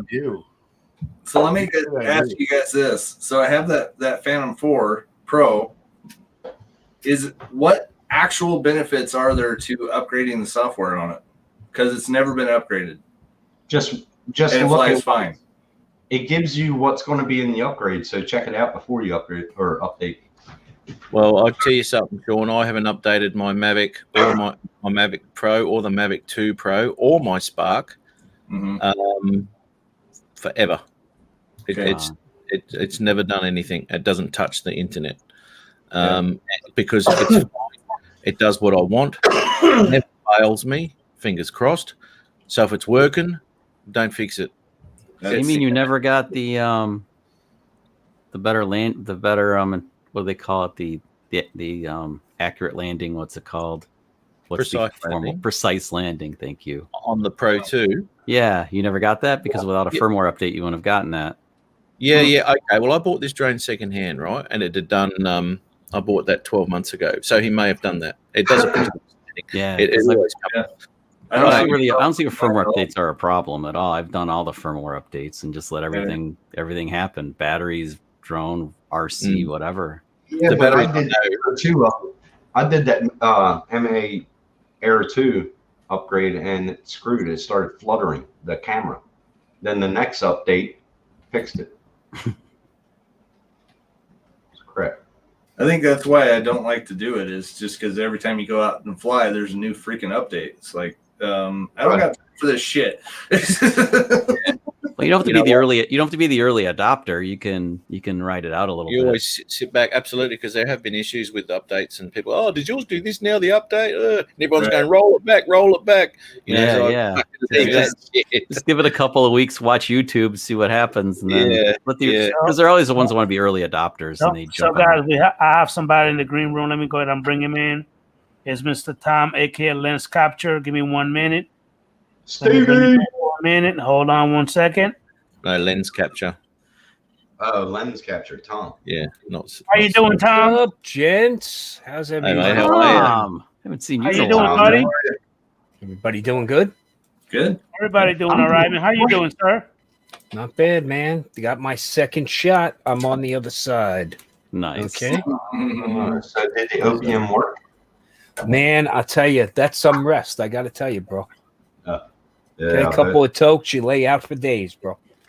Is that Pfizer? Was that the Pfizer? No, I had the Moderna because the job did the Moderna because it's easier to distribute. Okay. So they ran their own. We ran our own system where we got trying to get a force of 18,000 vaccinated. Well, So we got the Pfizer over here. Yeah, I do have a question for you, Tom, because Ronald Lockwood actually had the same thing. He had the first shot. He was good, but the second one made him real sick. Well, how you feeling about that? Well, I'll be totally honest with you. We got the second shot a week ago Wednesday, and no problem. Just site point, injection site soreness to begin with. Right. I would say Thursday morning woke up with flu-like symptoms, so headache, low fever, body chills. Yeah, Tylenol, and that's what Tylenol works great on, right? So every 4 to 6 hours, taking some Tylenol. Except we got about 8.5 to 10 inches of snow here that day, and I then had to go out and snow blow. Right. So I compounded the situation, but I would say by the next morning, feeling a lot better, and peace of mind also goes a long way. So I'm very happy. Ron had COVID, and they're saying that everybody that had COVID, he had Timmy, post-COVID syndrome. Okay? Right. So gentlemen, I just got to tell you, man, post-COVID syndrome is something that we're going to be dealing with for decades, okay? Because of the damage done by COVID when it really takes hold. Some of that damage is long-term, so we don't even know half of what's going on with it. I see Johnson & Johnson got theirs approved today. That's the one-shot dose, so I hope, in this country and every other, they can roll that out to people that are homebound. Get that shot out to those people, and you don't have to worry about getting them the second one. Okay. So, look, we're going to travel in about 10 days or so. We're going to head out to the Southwest, and I'm going to work out because right now I'm working remotely for most of the time. So I'll work remotely while we're out there and just do it in a little better weather. Southeast, where are you going? We're going out to Henderson, Nevada. Henderson. All right. Yeah, that's my retirement mecca, which hopefully should be before the end of this calendar year. Okay. Low taxes, bro. No city or state income tax. So being a public safety guy with a nice long pension, only Uncle Sam gets to tap it, not the local city and state. So helps me spend a little more, right? I got a question for you, Tom. What's that, Adrian? I don't know if it's your camera, but you look a little red. Or is it maybe your camera? Yeah, you know what I think it is? No, I think it's OBS Studio. I'm having some trouble with some of the settings. Have you got a Brio by any chance? You know what it is? What? I have a Brio. The Brio. I'm on a Brio. Hold on, there we go. You got a Brio, Chuck? Yes, sir. Why does yours work? Jim's doesn't. He just doesn't know how to use it. I just turned the light on. I think that helped me out a little bit. Yeah, I'm using some lighting and stuff. I mean, that helps, but I don't know what the trick is. Yeah, you might want to check that light down a bit, right? Ooh, that's ugly. Oh man, that's worse. Okay. I'm stuck with this right now, Adrian, until I can adjust that. I think it's a saturation problem. I'll pick it up out of the OBS studio. Don't be embarrassed. Don't be embarrassed. Just a bit. Look, guys, I only come in 2 shades. I'm going to let you know right now: Minnesota white and lobster red. Like there's nothing in between. Okay. Me and SPF 100 have a intimate relationship. Oh my God. Info. Fucking SPF. Just what it is, man. Lack of pigmentation. That's funny. Yes. Well, I'm going to nick off. I've got stuff to do. So it's been an absolute pleasure. Nice chatting, fellas. Thank you for coming in, Big Matt. It's all right. Hey, Matt. Always good to see you. Have you figured out another meetup? Yeah, we're going to tell you. We're going to tell you one location, and we're all going to another. That's awesome. I have some friends like that too, Tim. Don't worry. Yeah. So don't worry about with remote ID. You'll be able to figure out where the hell they are anyway. So yeah. There's 5 blips on my radar. I'm heading for. Enjoy that while it lasts. That way. Hey, it was funny as all shit. We needed air traffic control out there that day because we all took off, right? And we said, okay, I'm at 60, I'm at 80, I'm at 100, and I'm at 120, and all this sort of stuff, right? So we all kept our attitudes. So if we're going to change attitudes, we want to find out where you are, number one, and whether you can actually come down or not. But over the top of us, all these drones are just all, it looked like the skies of Europe. You know, and there was all these drones different altitudes. It was fantastic to watch, man. It really was. And that's the reason why I took the ceiling. Because I took 120. I wanted to stay with you. He said he's drone too. That's right. He said he's drone to 500 meters, though. That's the problem. Oh, well, you know. it was well clear. Yeah. All right. Well, good to see you, Matt. Thank you for coming in, buddy. Yeah, good to see you. Yeah, all right. I'll see you. Are you about to go fly, Matt? Matt, are you about to go fly? Don't let the door hit you in the, on the way out. Hey, Mr. Maverick, hold on 1 second, sir. Don't be like Mac with your loud microphone. Hold on. So, mate, what you about to do, man? What, mate? No. I just got shit to do here. I'm charging up my FPVs. Like what, man? That was the question. Like what? I'm telling you, if you just shut up for 2 seconds, mate, let me get a word in. God, you're a rude prick. This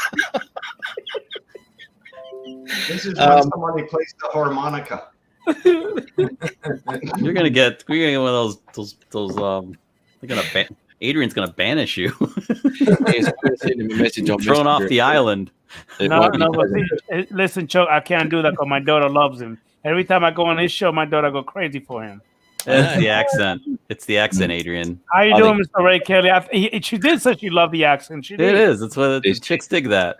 She said, Daddy, she asked me, Daddy, you ever going to talk like that? I said, no, not in a million years. Yeah, he'll never be that educated. All right, so okay, Matt, I'll see you later, Matt. Bye, Matt. See you later. Oh my God. Ray Kelly, thank you for coming in, buddy. How you doing, Steve? See you, Matt. Take care, Matt. Shall do. Oh my God! That's holy cow, Stevie! Hey, Mike, come on in, Mike.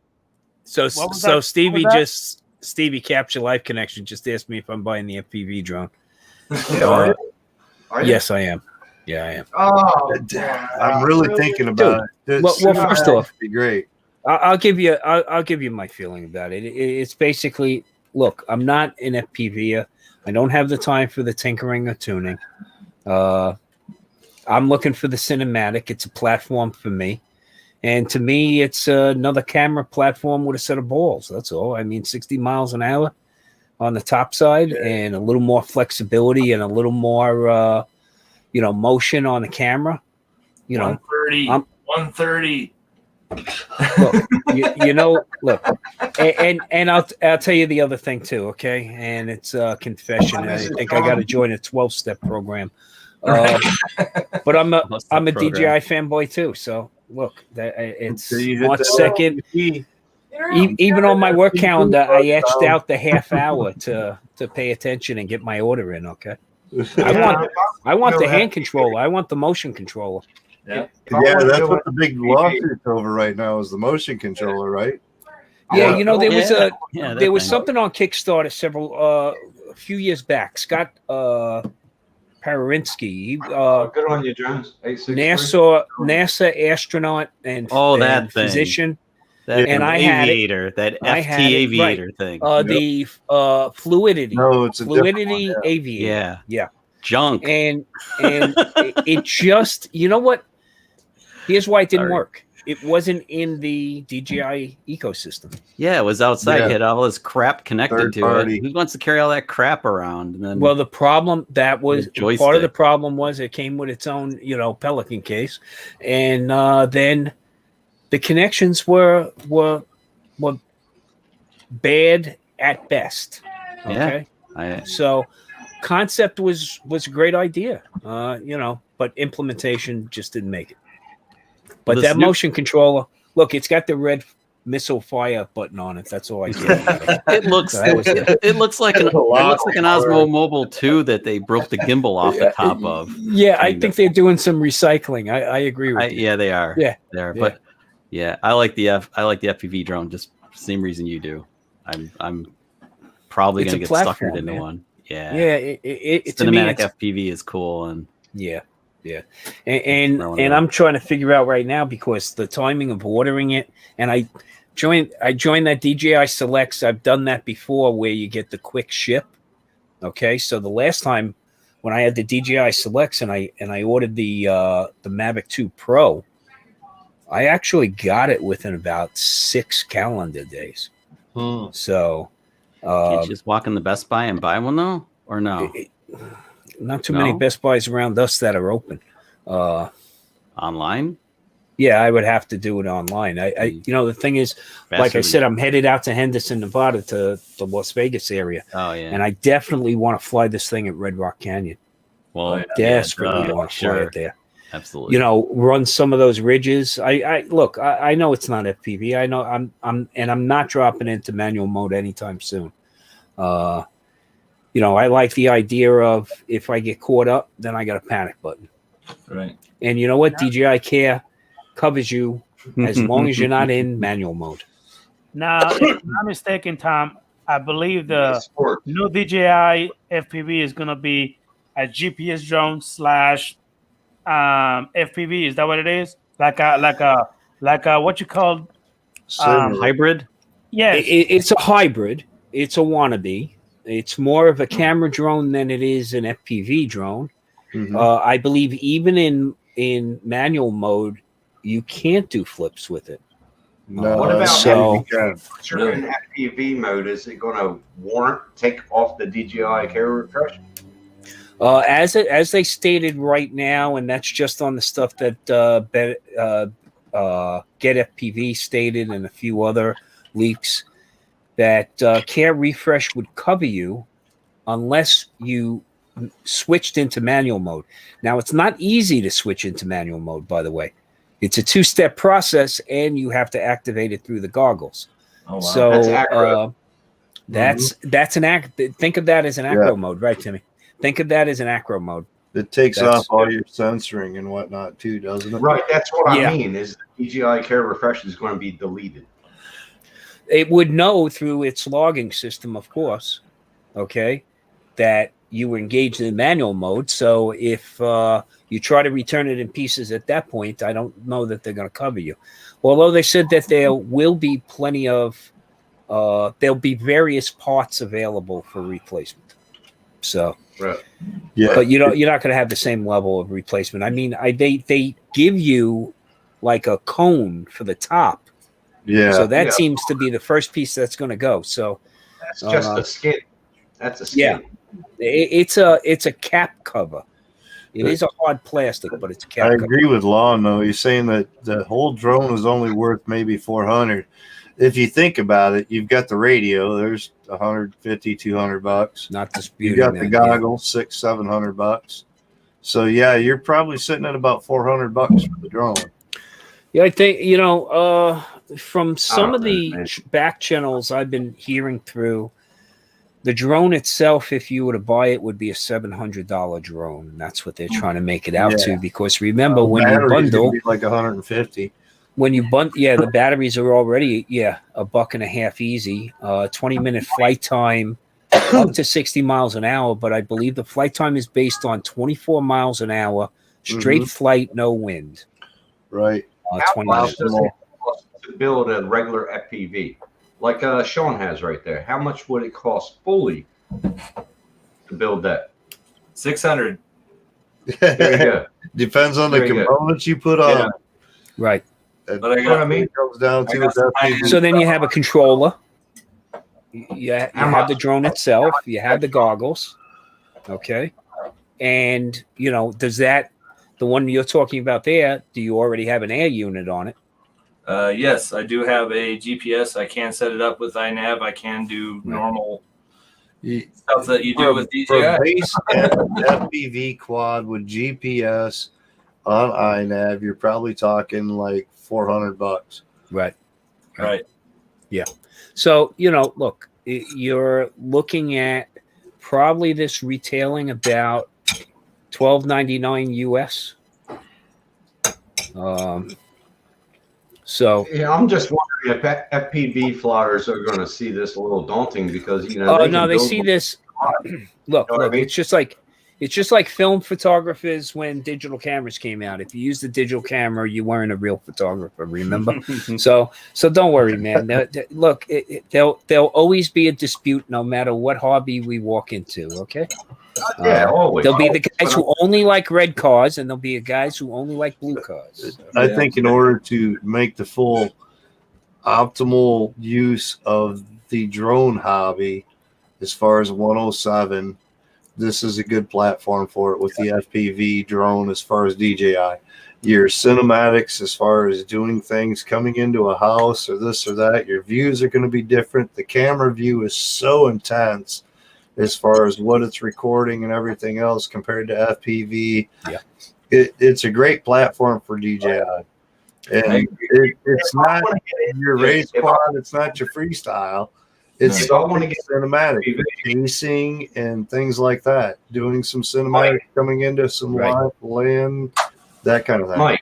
Mike, if I want to get into FPV, I want to get into FPV. I don't want to go have a drone. But there's a mix between both hobbies. Yeah. As far as parts of that hobby for a 107 that make it the most use out of that hobby as far as financial. And that's where most of the people, I think, with the DJI FPV system are going to be looking. They're going to be looking at how to enhance their 107 type work that they're already doing with some more cinematic type stuff. Or some of the guys that are chasing an FPV want a little bit more control over that drone to be able to do some chase scenes and better camera views and whatnot. So it's a cross between both platforms, hits in the middle to advance everything as far as the hobby overall. Yeah, good point. Yeah. And the other thing I want to raise is something that, camera drone, this is one of the reasons why I think this is going to take off. And I think there'll be a delay on the release of the motion controller because I believe DJI wants to know what their build number has to be on this controller. So they want to see what kind of volume, what kind of take they get on that first release. And I think it's going to be large because I'm going to tell you why.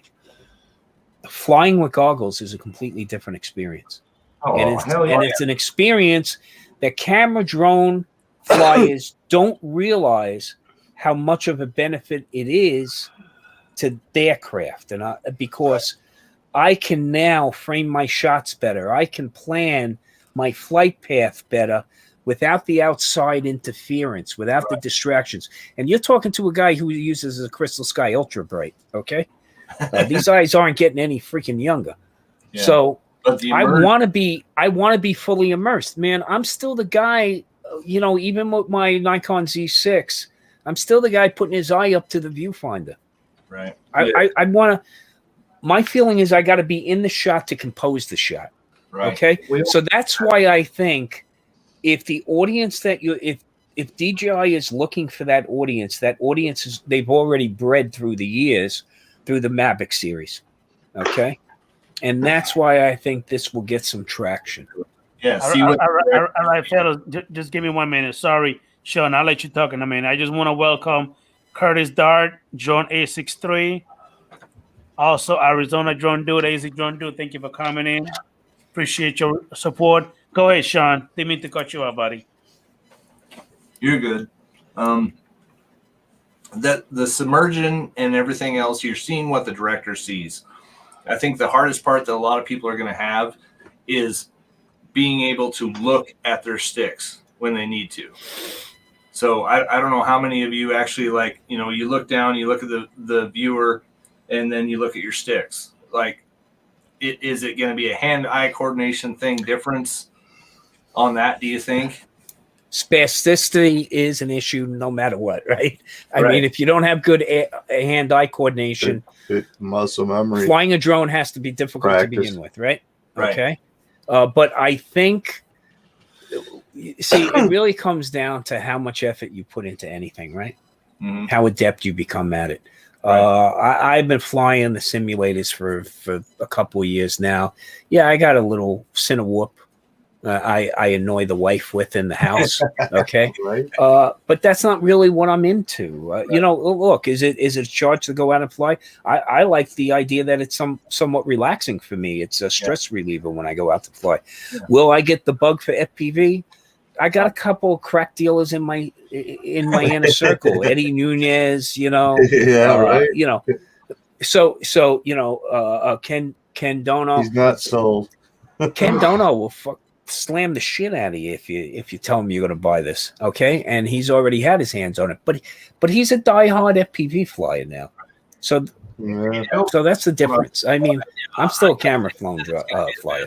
I think you're 100% right. I think it's right on cue with what a lot of these drone pilots really are looking for the cinematic portion of it and everything. Mm-hmm. I think it's going to be a great bird altogether, but I just didn't know what you thought of, you know, how it's going to affect the way that people fly now compared to, you know, what they're going to do with this FPV one. Like, is it going to be? Yeah, that's my fear right there. Is I'm flying FPV mostly, and I've got into cinematic and some DJI and this and that, and now I'm afraid, knowing DJI and how they're warranty this and that, I'm going to beat the shit out of this thing. No problem by accident. And I'm just going to be having fun and get into the flow. And shit. I can only tell you, I've had good experience with Care Refresh. Okay. I've used it a few times. So, yeah. Okay. So, Mike, you're getting it now too? I'm not sold on getting it, dude. I'm looking at getting the DJI goggles because they've got the analog conversion. So I could do one set of goggles, have the DJI on some drones and some on FPV, you know, for my tiny whoops and stuff like that. Still have both worlds. But then you add the feature of being able to go 107. I don't have my 107 yet, but I am studying for it. When I find time, I'm like at 6 out of 19 or so. I don't know.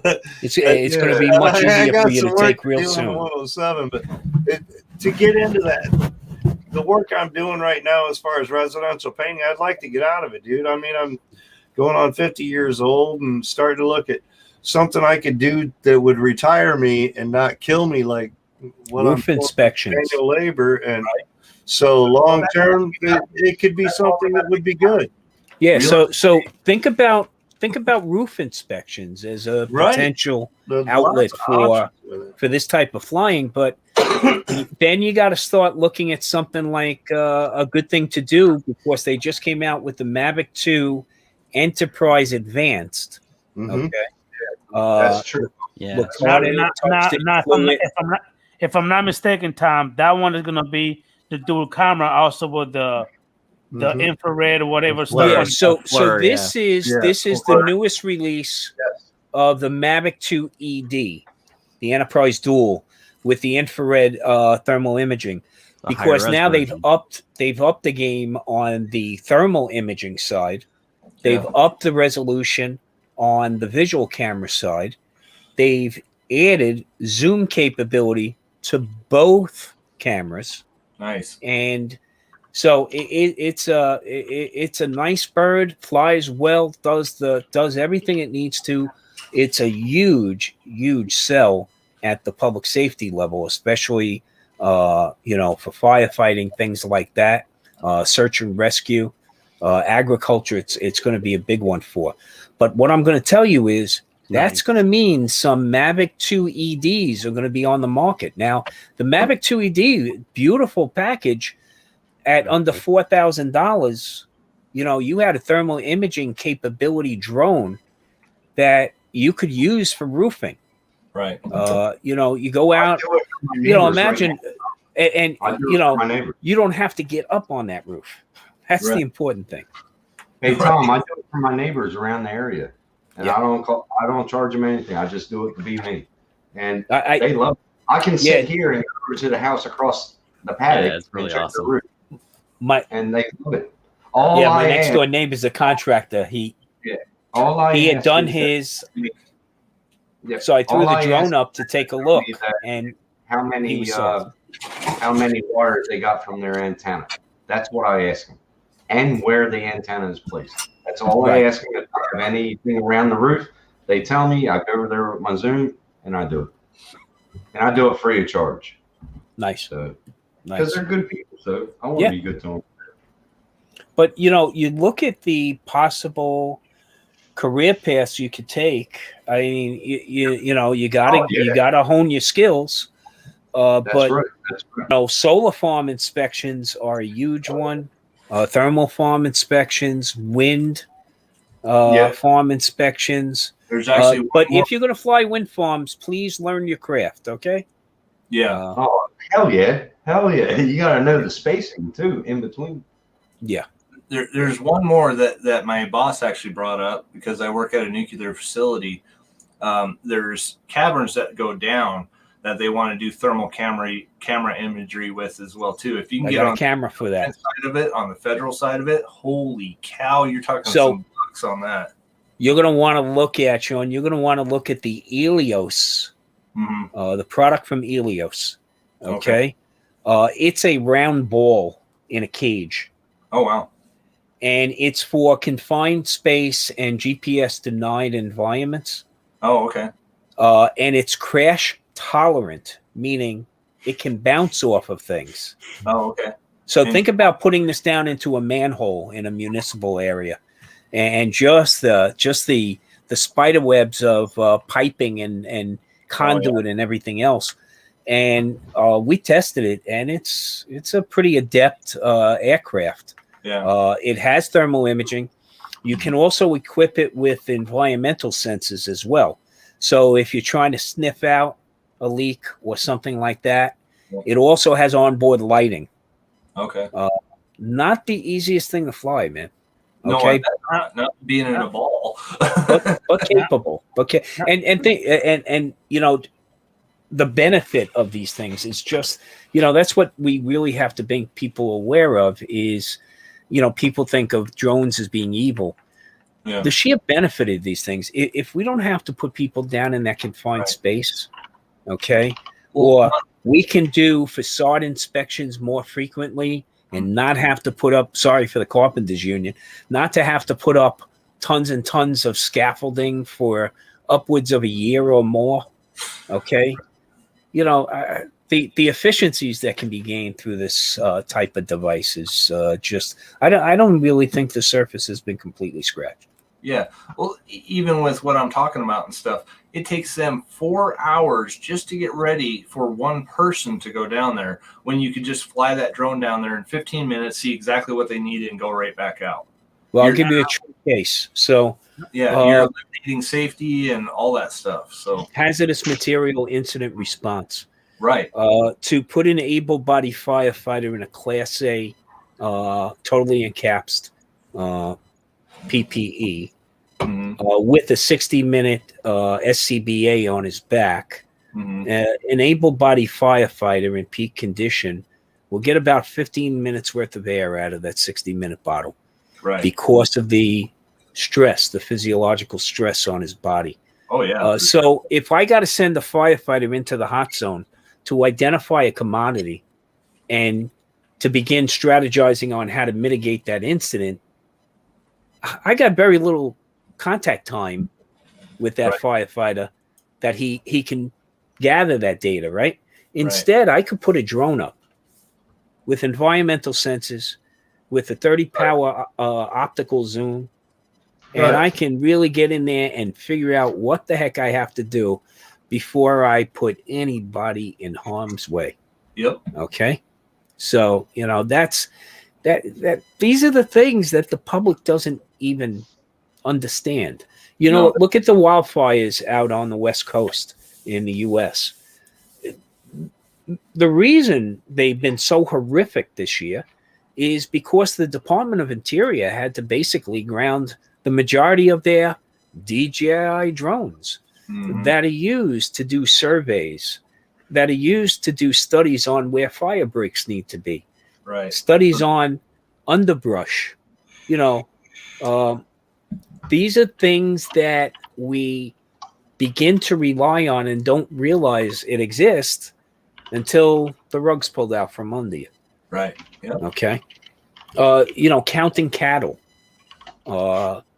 surveying crops, deciding that, you know, we don't need to use as many pesticides and contaminate our groundwater because we can do these studies and figure out and identify where the infestation is and only deal with it in that area. You know, so how much nitrogen is in the soil, how much, you know, all these things.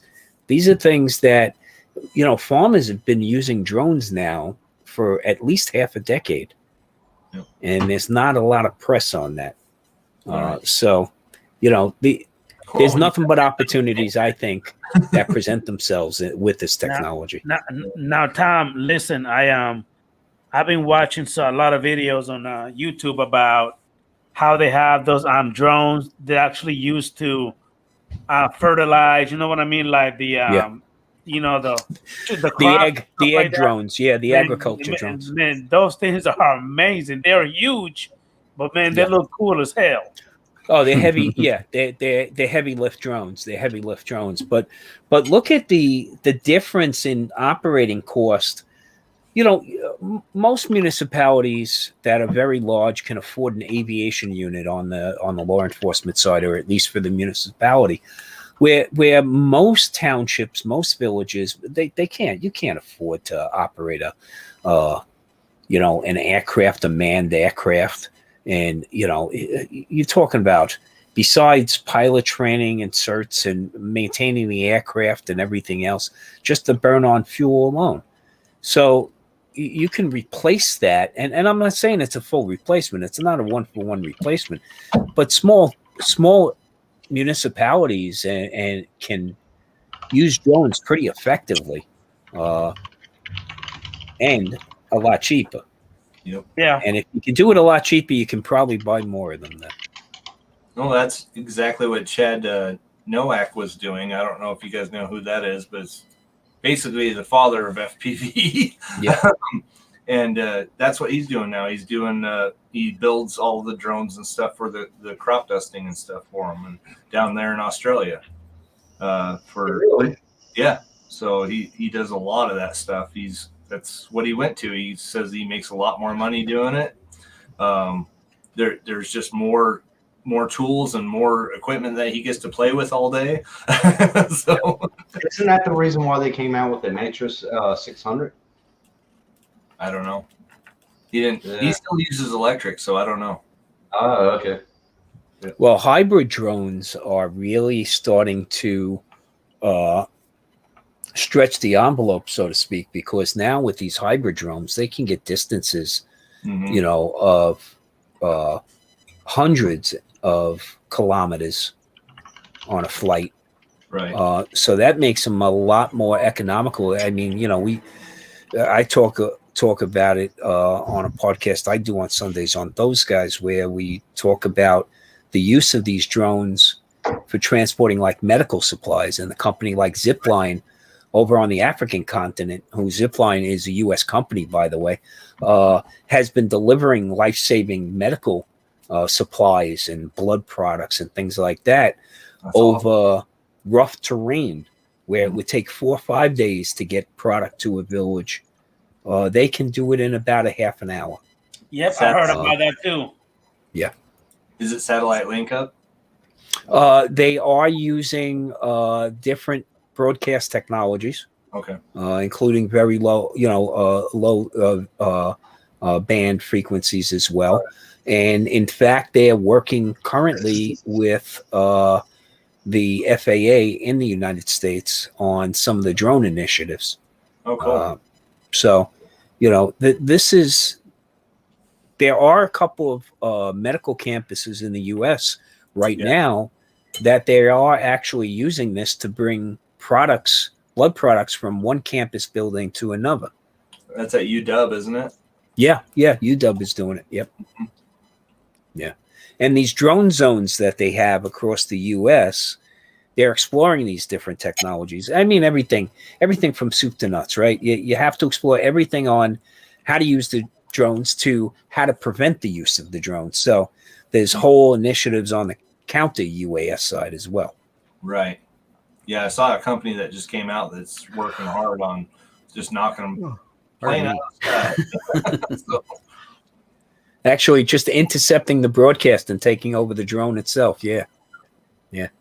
Well, the Army just did something in New York City a couple of months back where they simulated multiple drone attacks using NYPD's TARO unit, the Technical Assistance Response Unit. It's like Spider-Man. and it was some, around Herald Square. So, those of you that Jones to fly amongst skyscrapers, this was the ultimate party fest for them. They flew, I think, 143 sorties to test various countermeasures and how quickly they could identify them, whether they were flying low, whether they were flying high, whether they were flying adjacent to the buildings to try to get that emissivity, the reflectivity, cloaking them. And, there was a lot that they found out, not everything they made public, though. Wow. Now, when it comes to oh my goodness, building inspections, Tom, I'm assuming that you are Part 107, right? Yeah, I've had I'm one of those early guys. I've already recerted, going on third time soon. So how do you do real estate or inspections for a living, or you only do that on the side? My side gig is a photographer, so most of my work surrounds that.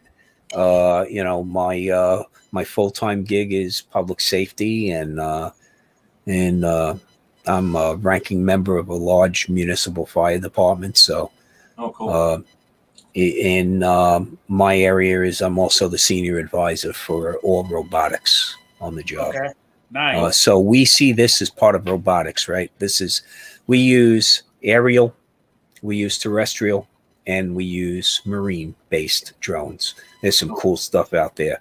There's a drone out there that basically you can toss into the water. It can then be navigated out to a victim, and a victim can grab onto it while you then effect a rescue. It also has side-scanning sonar. So, in our waterways, there's a lot of bad stuff underneath the surface you can't see. So before we put divers in the water, they can put Emily, that's her name.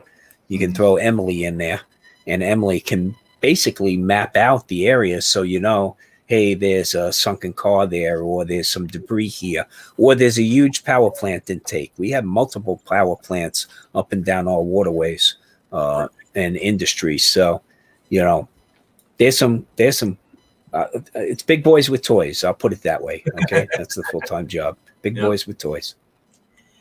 That's awesome. Way to go, Tom. Technology, man. It's both it's a bitch. Blessing and a curse. It is both of those things. Okay. At an intense level. And it's great when it works. Yeah. And I sometimes, I sometimes say, I'm somewhat technically savvy. I'm not. And I can't figure this shit out half the time myself. So how's the normal Joe surviving today? I mean, that's why, that's why Apple's so big, right? control your whole ecosystem. Apple is big because they design technology that anybody can understand. Anybody can remember use. George Carlin said, 50% of the people around you are idiots, and most of them are dumber than those guys. So yeah. So yeah, that's what Yeah, Apple we have- caters to. We have a special Why we got code. people like Sean. We have a special So you code. just call up anytime. Yeah, well, We He's helped me out a lot, man. He's helped me out a lot. we transmit a special code from time to time. It's called the ID10T code. Yeah, idiot. Yeah. Because I use it's that usually one. between the seat and keyboard. You know it. 90% of the time it's between the seat and the keyboard. Yes. It's usually operator error. Yeah. Understanding. Yeah. So, a funny one, Eddie Nunez and I were at a local park flying, and Eddie said to me, hey, Tom, check out this guy. He apparently just got the Mavic Air, too. oh, And he was a few benches down from us, and I said, what's up? He goes, got to be brand new. I said, how can you tell? And I turned and looked. He already had the drone up in the air, and he was still attaching the phone to the to the controller. Hell, Okay. No way. What? brand new. He is brand new. Brand new, man. Brand new. I just run away. did one of these. Okay, that's good. God bless you, Did you man. smack him? Did you smack No, we're social distancing. I couldn't say much. Okay, it was more like read my lips. Right? Yeah. Oh, man. Stupid mother beep. Yeah, it happens. So it's just like Christmas morning. How many new drone pilots there are, and by Christmas night, how much carnage on Christmas trees has been That's committed. true. Right? We got about 10 new flyers around my area. And one guy did it in a forum, and he said, oh, if I see a drone, I'll just shoot it down. I took the excerpt out of CASA and put it in the chat. He didn't say nothing. Anywhere. I said, go ahead, shoot my drone down, buddy. Go ahead. I'll give you a good side gig. Okay, here's what you got to have, and it doesn't cost very much for the side gig. You have your drone, okay, and in fact, if you have an old Phantom around, that's great.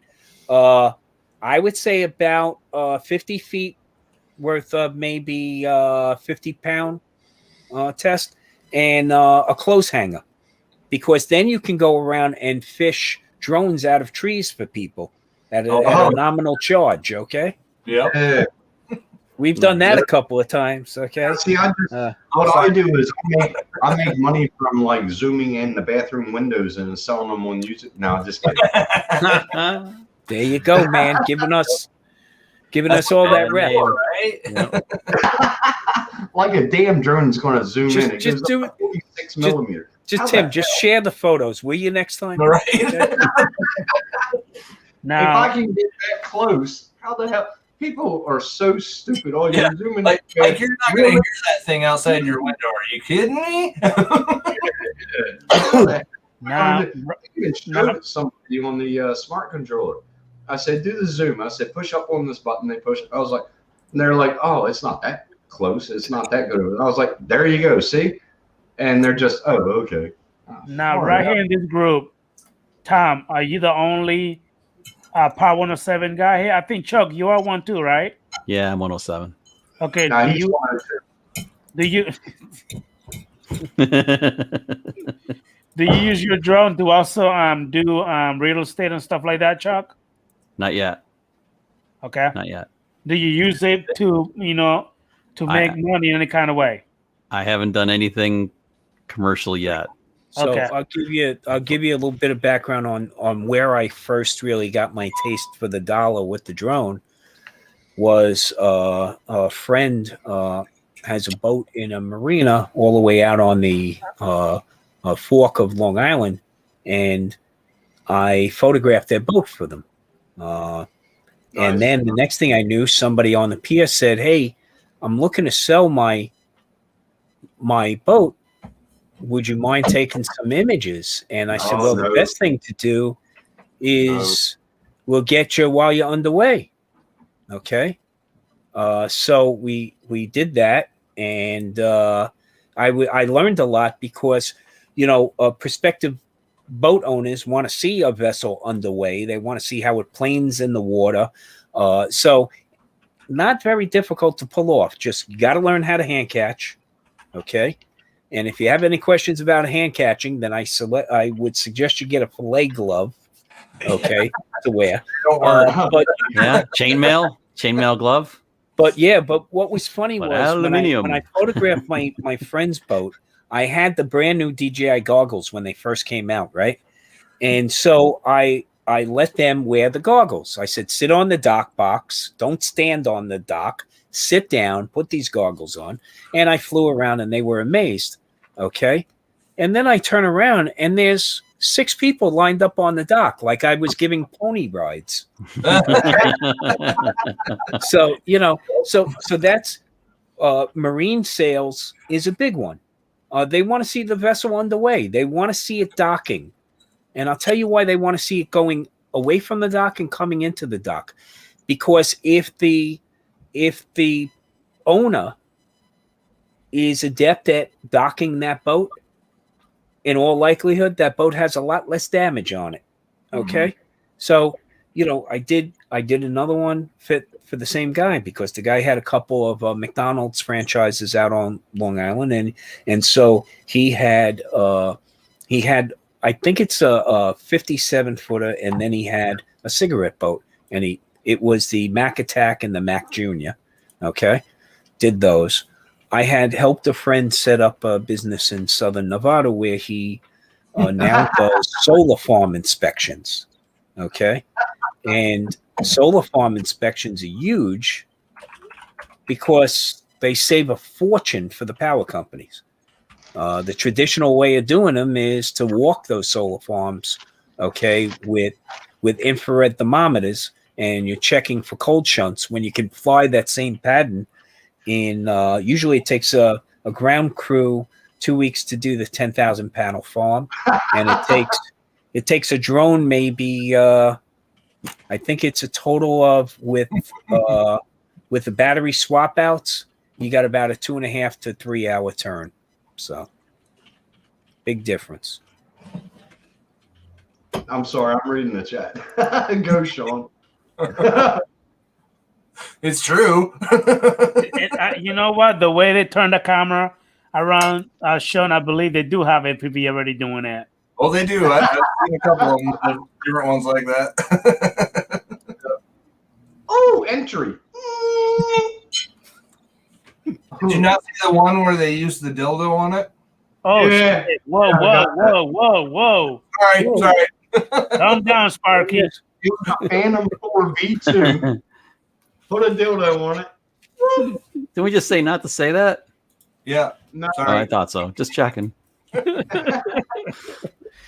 ID10T? Is that what? ID10T, baby. TMI. Comes in handy. Especially when it was in sports mode. Come on, Mr. Maverick. Maverick. Your viewers started it. What was that, Sean? So your viewers started it. I know, right? Just cause doesn't mean it. Come on. Really? How long you been around? You know, enough rope just to hang yourself with. That's right. So, I've been studying for my Part 107. When I first started, I thought it was actually going to be easy, but I came to find out it's not easy at all.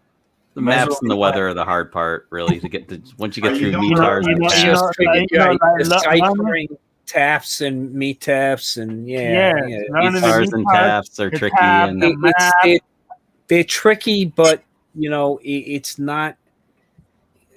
You just gotta go through a couple of tests. Keep on figuring out where you're having trouble.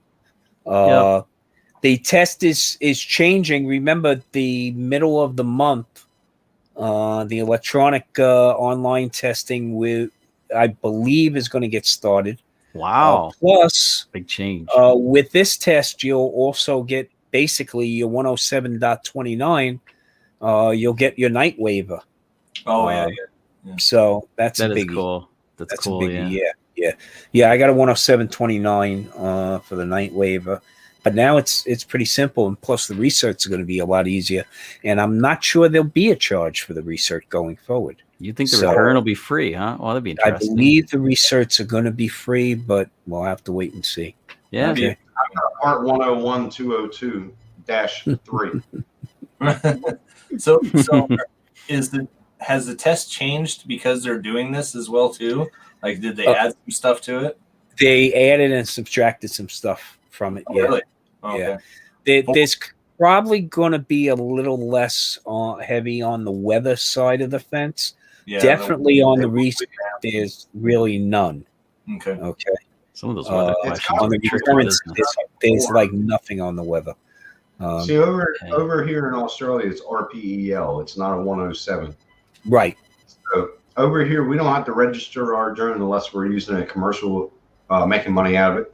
Yeah. So we don't have to register. Yeah. Okay. Yeah. Here you can use one registration on all your recreational drones. Oh, I But wish. if you're a 107, you have to register each drone individually. Exactly. Okay. Now that's one thing where I was always confused, Tom. I got 10 drones, and I register every single one of them. Only if you're going to fly them all commercially. No. I don't have a Part 107. No, I mean if you get your 107 anyway. Yeah. I understand, but I registered them way before I even started practicing for the damn Part 107. Right. I thought you were supposed to do that according to the law. That's what I've been the told. FAA thanks you for that. Yeah, they appreciate the extra $45 you give them, by the way. Yeah, exactly. No problem. But you know what? You're all set. You're all set anyway then. Yeah, so when you get your 107, those drones are flyable. Now, the other aspect to think about being a 107, if you're actually going to employ it to fly, look, I suggest, if you're really into this and whether you're making money or not, 107 was a great road to go down because I thought a better educated, a better informed pilot is a much safer pilot and less likely to cause me heartache by discrediting us, right? But absolutely, notwithstanding, one of the things that you have to look at when you go through this is there's stuff you're going to learn that you'll never freaking use. Correct. Okay, there's a lot of that. Yeah, wasn't half of grammar school that was that way too. So, but calculus. Yeah, but there is aviation decision making is a good thing to learn. It's important. The worst thing you can do during a situation is to panic. That they stress. It's an educational thing, and that's the FAA's biggest game in town is education. It's not really enforcement. It's education. It's safety. That's the biggest thing, Tom. Nobody knows what the hell a drone is about. They think it's for spying. Yeah. And see, that's why the more and more we can promote the positive aspects of it, the more and more this technology keeps being leveraged, the more and more it becomes this stuff becomes a mainstay, and you don't even think about it. Look, they used to you could not bring a Brownie camera on Coney Island Beach until 1912 because they thought it was stealing vanity. Okay? What? Now you can't walk 3 feet on Coney Island Beach in the summer without somebody having a camera because it's a damn phone. Okay? So it's just like everything else here. I mean, these things will start to ingrain itself into society where society's not even going to think about it anymore. I mean, especially if they're getting their latest Amazon package that way. Okay? Where society of instant gratification. If this helps to meet that end, people will accept it. Yep. Like I said, the biggest thing is education. Yeah, and plus, when people come up to me and go, "Are you spying on people? Hey, you want to look over my shoulder? You want to see what I can see on this?" And I'll tell you, 9 out of 10 times, man, when people see what's on your screen, they're amazed and they're like, "Oh, wow, that's beautiful. That's great. That's, Tom, I handed him my remote and said, "Here." Yeah. Really? While the drone's flying. That's what. I had a concerned mother one time worried about well, are you showing this on YouTube? I'm like, well, yeah. well, what about my son's face? You have to give rights and stuff to that. I'm like, if you can see his face and tell who the hell he is at 100 miles an hour, you let me know. I'm not sure how to combat that question because I'd be that's thinking something. John. Street photography, by the way. Yeah, was it because you see my drone doesn't mean you see like 9 million other people with cell phones taking pictures of your kid. Well, see, by the way, your kid's ugly, so who cares? But, there's this thing also that people don't realize is you can photograph anybody if they're in public view. Okay. What you can't do is you can't market with that. So you can't take that kid and put him on a poster for a Tootsie Pop roll. Right. Okay. You can't do that. But street photography has been around much longer than any of this crap has been. Oh yeah. So and it's just because of the area that I live in. Like they're kind of backwards. They don't really understand that stuff. It's Idaho. It's okay. I live in New York City, and there are plenty of those people. Okay, and I'm not saying people from Idaho. I'm saying plenty of backward people. Right. Okay. Yeah. They just don't understand it. But I explained it to her. I showed her, and then after that, I gave ride-alongs to the kids, and they loved it. So it worked out good. But when it comes to me, a little story. I was flying my Spark at a farm, and I was there by myself, but there was a house about, I don't know, maybe 200 yards away from where I was. Then here comes the husband, the wife, 2 kids, and a dog coming towards me, asking me, "What are you doing?" So I asked him, "What are you doing?" They said, "Well, we're watching you flying. Whatever it is you're doing. Do you know if you could be here?" I said, "Well, what are you doing here? Do you not live way over there? Why are you over here?" "Well, because we want to." I said, "Well, because I want to. So I'll see you later." I ignored him. Next thing you know, about 5 minutes after that, here comes a cop. They obviously went ahead and called a cop. Now he wants to know what I'm doing. I asked him, "What are you doing?" I said, "I'm working." He's like, "I'm working." I said, "I'm flying." "Now, do you see me bothering anybody?" "No." I said, "Exactly. Then have a good day." He went ahead and got back in his car and left. Whoa. We've had a couple of situations here where we've run into, people that will come up to meets even and go, "You guys can't fly here." Yeah. And normally we'll ask them why. "I'm sorry, did we miss something? Is there a sign someplace? Is there, help us out because we want to do everything on the up and up." You diffuse them as quickly as possible. It was funny because we were flying along, and this was during COVID. A bunch of us got together, we had our masks, we socially distanced, and that's the nice thing about flying, is we were along the Brooklyn waterfront, and we were flying, and we had 2 park officers come up to us. And right away, they inquired, "Are you guys flying?" Meanwhile, there's a drone like 3 feet from them, hovering about 4 feet off the ground. Okay? No. So I had already landed. I was putting my stuff away.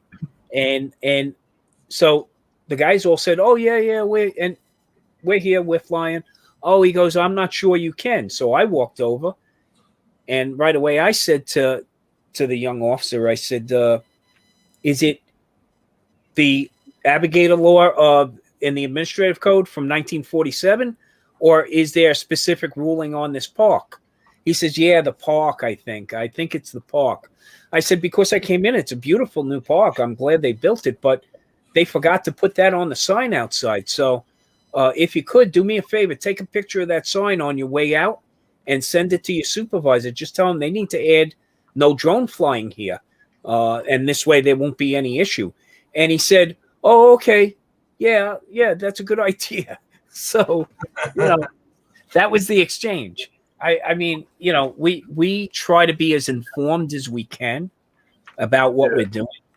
And also we try to diffuse the situation. "Hey, you want to see what I'm doing?" And that t-shirt I love. Yes, it's a drone.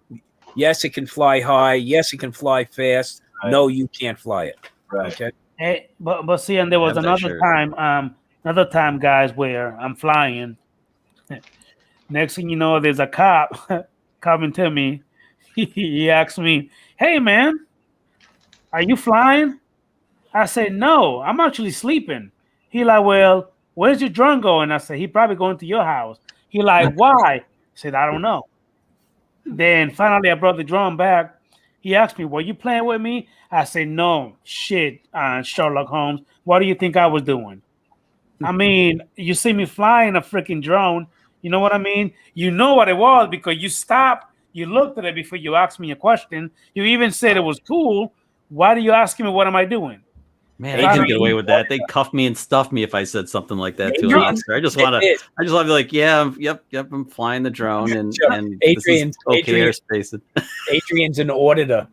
Okay, First Amendment, Fourth Amendment, baby. You know, carrying those around.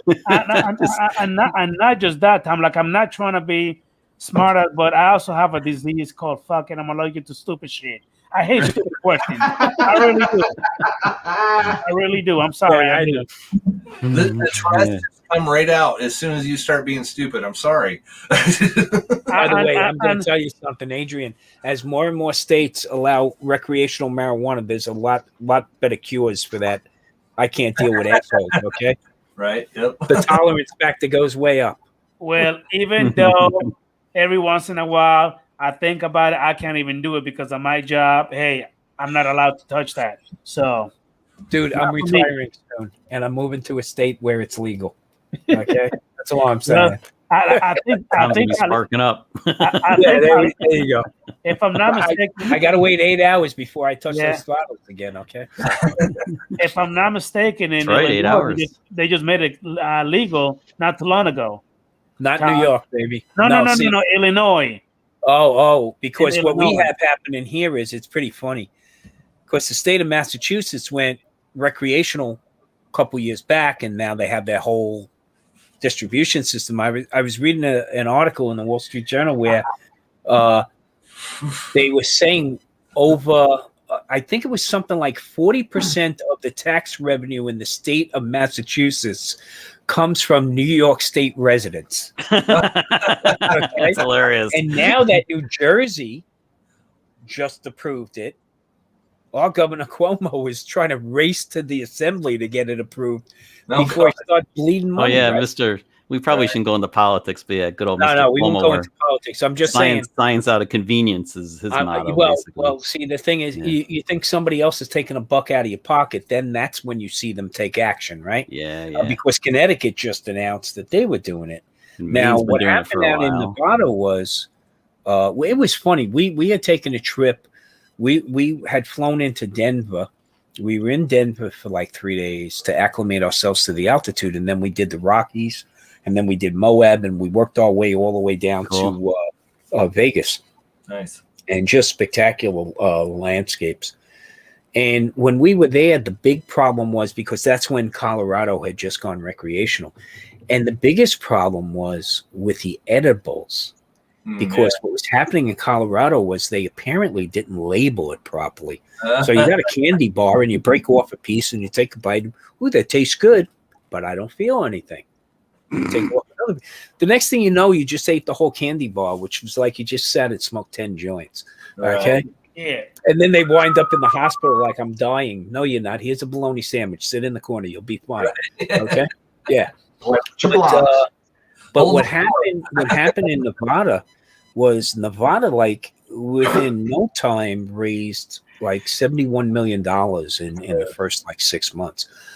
But the reason why I found it so important that they really start to think about doing this nationwide is my late mother-in-law had been diagnosed with stage 4 pancreatic cancer, and the oncologist were talking, and we sat it down and we said, Mom, instead of the narcotics, we'd rather have you take the medicinal. Because the narcotics screw you up. You got what it helps you for. Now you got to take 3 other drugs to combat all the side effects. Right. And meanwhile, the medicinal was what the doctor ordered. And I mean, she lived another year with a great quality of life. able, you know, with the pancreatic cancer, you can't sleep at night because it's right up against your spine, and then you don't eat because the narcotics screw you up, and so your immune system just bottoms out and you're gone in no time. With this, is she'd take a droplet of oil on a Ritz cracker at night. Wow. She'd sleep like a baby and wake up feeding like a little piranha in the morning. Okay. She'd have a couple of gummies in the morning. And then in the afternoon, she'd have a couple more gummies and say, you know, take me to the casino. I want to play the slots. That's okay. Awesome. So, you know, and what was funny was when we sat it down and we said, you know, hey, the oncologist and I, hey, you know, we want you to do this. She goes, oh, I don't think I can. We're like, why? She goes, I'm a Republican. And we laughed our asses off. We're like, yeah, don't worry. It's bipartisan. We told her. But she was funny because when we took it to the dispensary and she had to meet with the pharmacist and map out the treatment, you know, she was like, do I get a discount because I'm a senior? And so they gave her a discount. And then the next time she went, it was her birthday. She asked for a discount for that too, and plus wanted the senior discount. Okay, so damn, she was working it, man. She was working it. But you know that has to happen. It's the right way to go with this shit. Enough already. Now, Sean, if I'm not mistaken, that is legal per the state, but it's still illegal federally. Yes. Yeah. True. Yeah.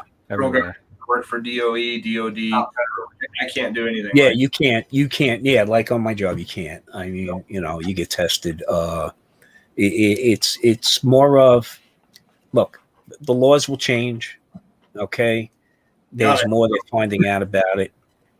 A lot of good stuff it does, but it's got to be handled properly. You know, you can't have kids doing it. It's just like anything else. You gotta protect people from it that shouldn't have it. I 100% agree, Tom. I mean, it does have to be done the right way.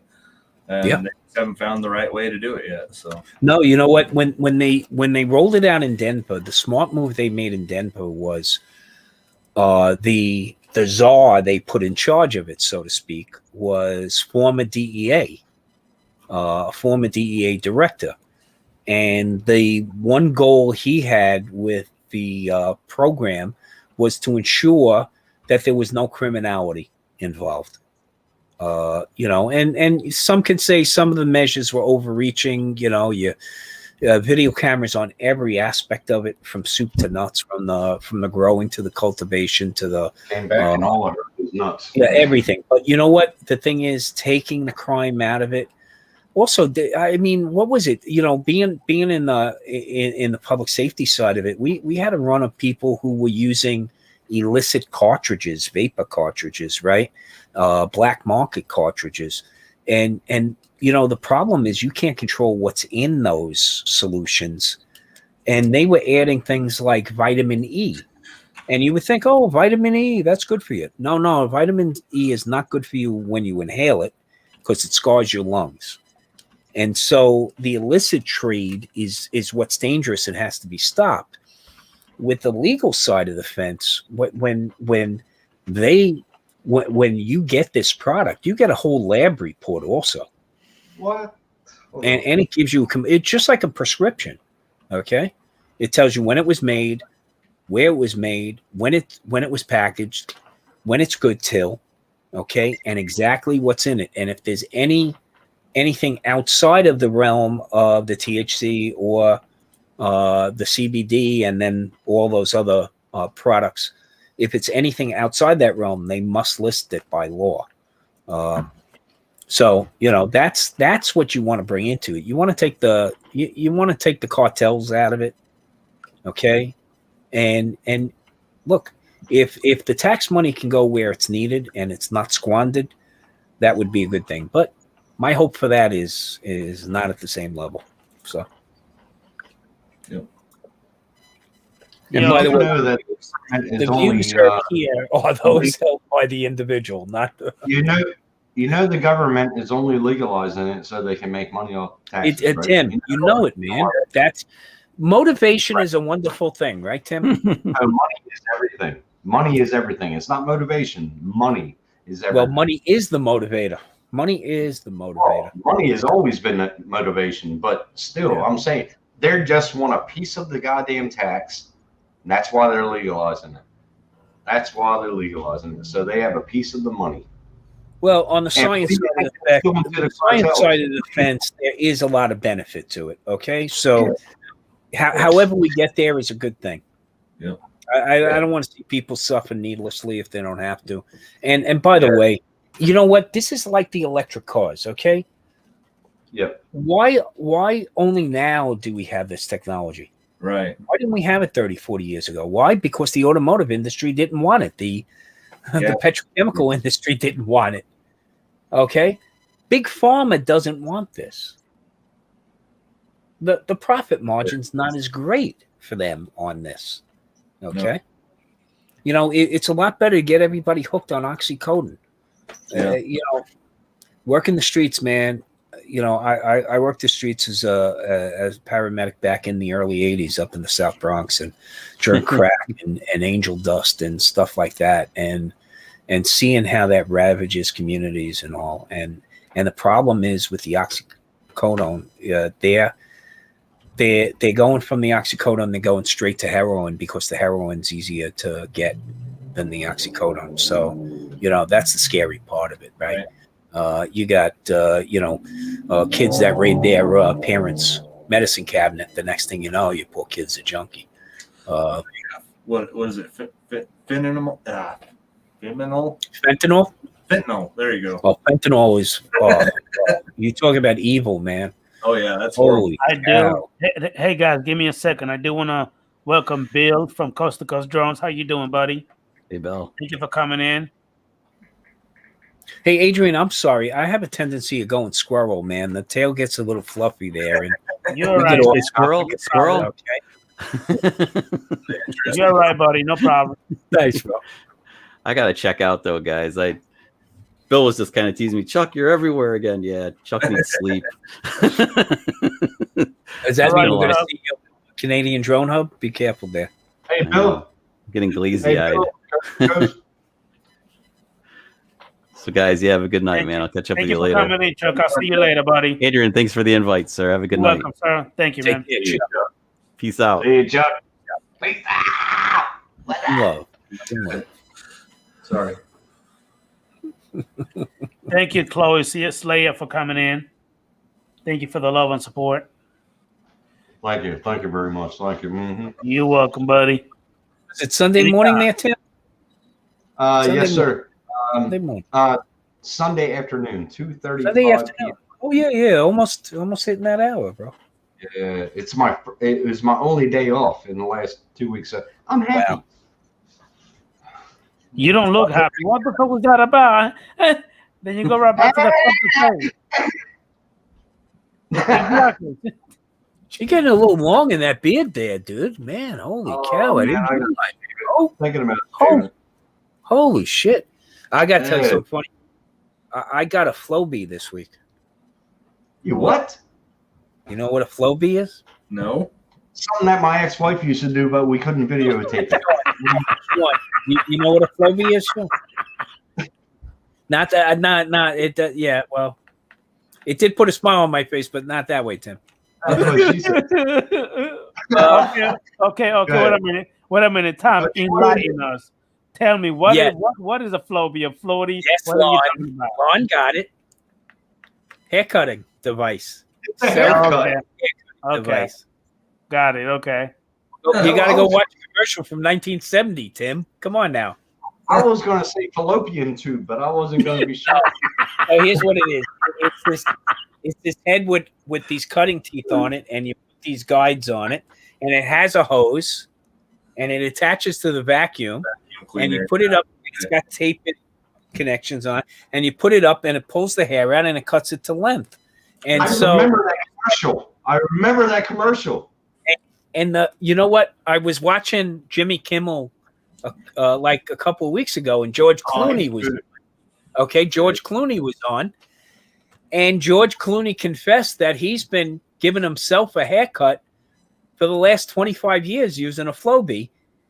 So they brought two out, and both him and Kimmel gave each other haircuts. And you know what? You can't fucking buy these things because they're so expensive during COVID. Right. Think about it, you know. But I went ahead, eBayed it. I remember the commercials when I was younger about them, and we're like, "What the hell is that?" They were giving haircuts, and I was like, "No way, they're not going to go." You know, I remember that. It works, dude. Well, you know, look, the wife liked the haircut, so tape it up the back along the side. It worked. You know, even though my hairline has gone north a few more inches during COVID, although I do have a couple of hairs that still come out. But I usually have conversations with them in the mirror, like you guys didn't get the everybody went north. You know. Yeah. Hey, I have a whole conversation with my forehead in the morning, but hey, you know, I gotta go to work. And by the way, I married a girl that loses more hair. Oh my god! She loses more hair in a single day than I've lost in my entire life. I mean, I know Bill alone, dude. Tell her to stop shaving every day. She's fine. Dude, if only that were the case. And if only I could transplant some of it, okay? Tim. See, I was talking to somebody. I was talking to my friend, and he goes, "You're going bald." I said, "Really?" I said, "You look at a picture when I was 12 years old, same hairline." And he used to call me. You know what my nickname in school was? It was Eddie Munster. That was my nickname. I had Eddie Munster, you know. But I haven't had a high and tight in 30 years. I'm staying away from the high and tights. No more. I don't do push-ups every day. I don't run 5 miles with full fucking kit on anymore. So you're doing the mullet instead, Tim? What's the other hairstyle you going for? Mullet. No, I'm going Charlie Manson style. Oh, there you go. You gotta get the tattoo right there, bro. You know? Hey, Tom, this is a question for you, sir. Oh, from Tom, is that? Yeah, Green Street. No, I'm actually sitting in a command center. Fucking yeah. Hey, Tom. Tom, can you tell number 1 to clean the bathroom, please? Because it's getting really gross. Yeah, wait a second. I gotta. Okay. Hold on. Okay, we'll switch. Hey, hey, wait a minute. That's GPUs in them cabinets, man. I know they are. No, I'm Bitcoin mining. I'm Bitcoin mining. That's GPUs. That's Bitcoin mining. That's GPUs. They won't work. Oh, come on. Yeah, you'll spend way more on your electric bill than you'll ever make on blockchain. Especially if you live in New York. Well, imagine if you were trying to Bitcoin in Texas right now, what that would cost you. Holy crap. Yeah, $1,000 a month on a residential house. Tom, 2 years ago, I had a Bitcoin farm. I had over $200,000 invested, so I know what you mean. It's a fleeting experience, unfortunately. You know how much money I lost off of? About $200,000. Yep. Yep. I have a bunch of friends with aspirations of making millions on Bitcoin, and I'm still waiting for them to make millions on Bitcoin. Right. Hey, Tom, all they're doing right now is driving up the price of GPUs. That's what they're doing. I mean, if I'm not mistaken, that's the new thing now, isn't it, Tom? Hey, you know what? I had sticker shock the other day, Adrian, because I've been having nothing but heartache with my main workstation here, and I had to do a gold install Windows again. A freaking nightmare. But I thought it was my GPU. I thought it was I got a 1080 Ti with 11 gig, and I was worried that I got to replace that. So I went up online and I started looking up pricing. I was like, you got to be joking. $1,600, $1,700, $1,800? Oh, it's ridiculous. What? The price of video cards right now. That's cheap. Go to eBay. They're $3,000 for. No, you're talking about 2070 or something like that. I'm talking about getting an old, deprecated card just to replace what I had in my system. But right, freaking ridiculous, man. Oh, yeah. Hey, Tom. If you can get one. Yeah. Yeah. That printer right there. That was bought with Ethereum crypto coin. That printer right there was bought with Ethereum crypto coin. This chair right here was bought with Ethereum crypto coin. I sold 2.5 Ethereum. And I bought this. I bought some other people some things. That was done with crypto when people say, oh, crypto is fake. Kiss my Hey. Crypto's not fake. The problem with crypto is you better hold on to those credentials. There's no other way to get to town. Tim. I get it put right into a file, man. Right when I get the email that I did that thing. Because you know what, Tom? I love taking it out, but I don't like paying the taxes in June. Tim. Right. Now, you can't just pass by and just act like you didn't just say what you say. Where's my DJI Phantom 4 Pro V2.0? Where is it? Well, it's in your bank account. You got to take that money out, bro. No, asshole. Where is my drone? How's your drone? Since you're going to go around giving everybody a Christmas present, where's mine? No, well, hey, I just got to speculate. Not speculate, but I got to answer this. Drone Act 863, the Treasury is rolling out their own digital currency. Yes, but the hard factor is you need the blockchain in government. The government needs to implement the blockchain. It's peer-to-peer. Nobody can lie. It's there. Well, if you look, blockchaining is being utilized in a lot of financials now. Oh, they need to. They need to. Yeah. You know, there was a documentary on Vice Channel where they were following this group of individuals over on mainland China who were running a mine in this whole factory building, and how these guys would live there 2 weeks at a time. Yes. But it still was a much better job than anywhere else. Yes. And then the pile behind this building of Tom, hold on 1 second. You about to go, Sean?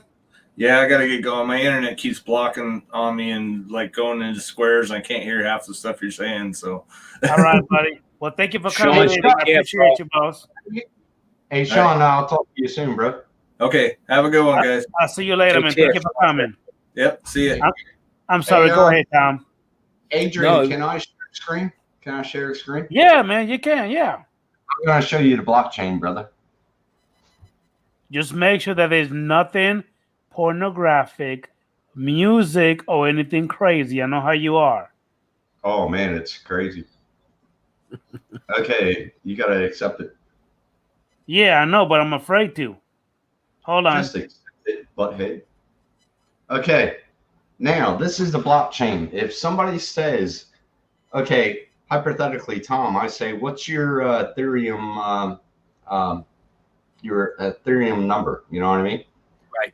Or Ethereum address. And you say to me, you're like, oh, well, I can't because, you know, I don't want anybody to hack it. They can't hack this information. You can't. Okay. Yeah. The other day, 1 day ago, I took out 1.4861 of ETH. The day before that, I put 1 port. So that totals in 2.5. Yeah, like I said before. Right. So that tells you what I took out. It doesn't lie. It's there. The people to see. If I tell somebody I took out 2.5 of Ethereum, Bitcoin, or crypto, I did it. They can look it up. They can use my address. You can take my it's address. Completely auditable. Yeah. Yes. Now, if somebody hacks it or tries to hack it, okay, right when I go into my account, I got to put, when I access this, they don't or somebody have else tries to access they it, don't have the they got right. they got to have a 12-word authorization. Yeah. Then they got to have a 2F authorization, which comes to my phone. So anybody trying to hack this, I know instantly. Yeah, and that's the key, Tim. It's the authentication process. Okay, right. It's the credentialing of the system. Right. This money was over $3,000. It went into my bank account within 5 minutes. So people that say that crypto is, oh, you can't cash it out.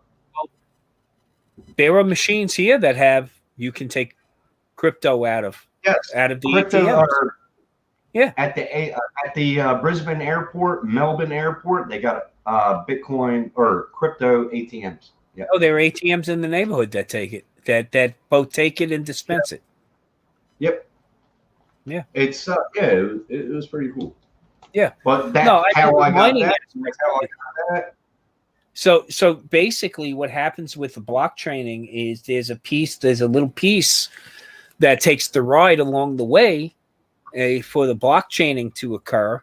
And so these people, basically what they do is they set up, you're using GPU to do your mining. You know, you got these blockchains that have to pass through, and you're getting fractions. Okay, we'll say fractions of a cent to make it easy to comprehend. Yeah, go ahead. It's how much smaller of a, it's just that you have to do volumes and volumes and volumes of this to shave anything appreciable off of it.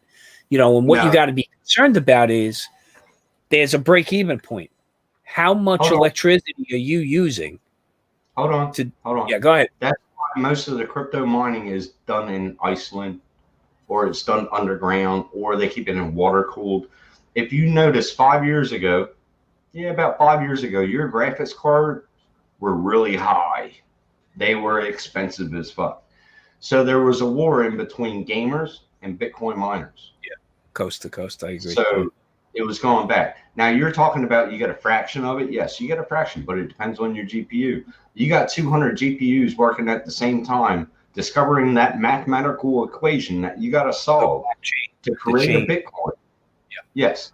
Yes. It's nothing to do with the blockchain with creating a Bitcoin. It's a mathematical equation every time it answers that mathematical equation creates a Bitcoin. 0.5, 0.6, 0.7, whatever. But once that is calculated, that's when it creates. So now a farmer, he can have 200 big GPUs, right? He can have them going. Depends on the hash rate, depends on everything that he's working with. Overclocking, the BIOS, blah, blah, blah. Now, every time he does that, he could be making 1 Bitcoin a day. Or he could be making 0.5 Bitcoin a day. It depends on the GPU, the hash rate, everything when you're mining. That's why when I send money to my bank, it's got to confirm blocks. Then blocks is every miner around the world mining Bitcoin, and each hash is a block.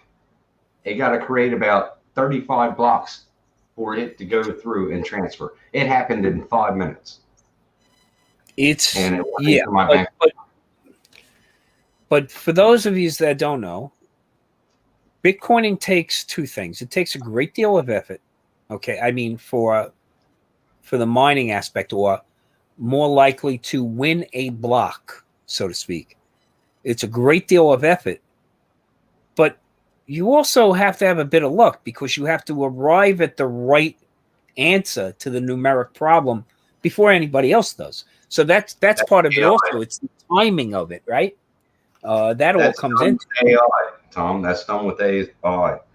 That's done with the searcher. It's just like a sniffer. Exactly, but you're doing the same thing thousands upon thousands upon thousands of other people. So it's still a timing issue, Tim.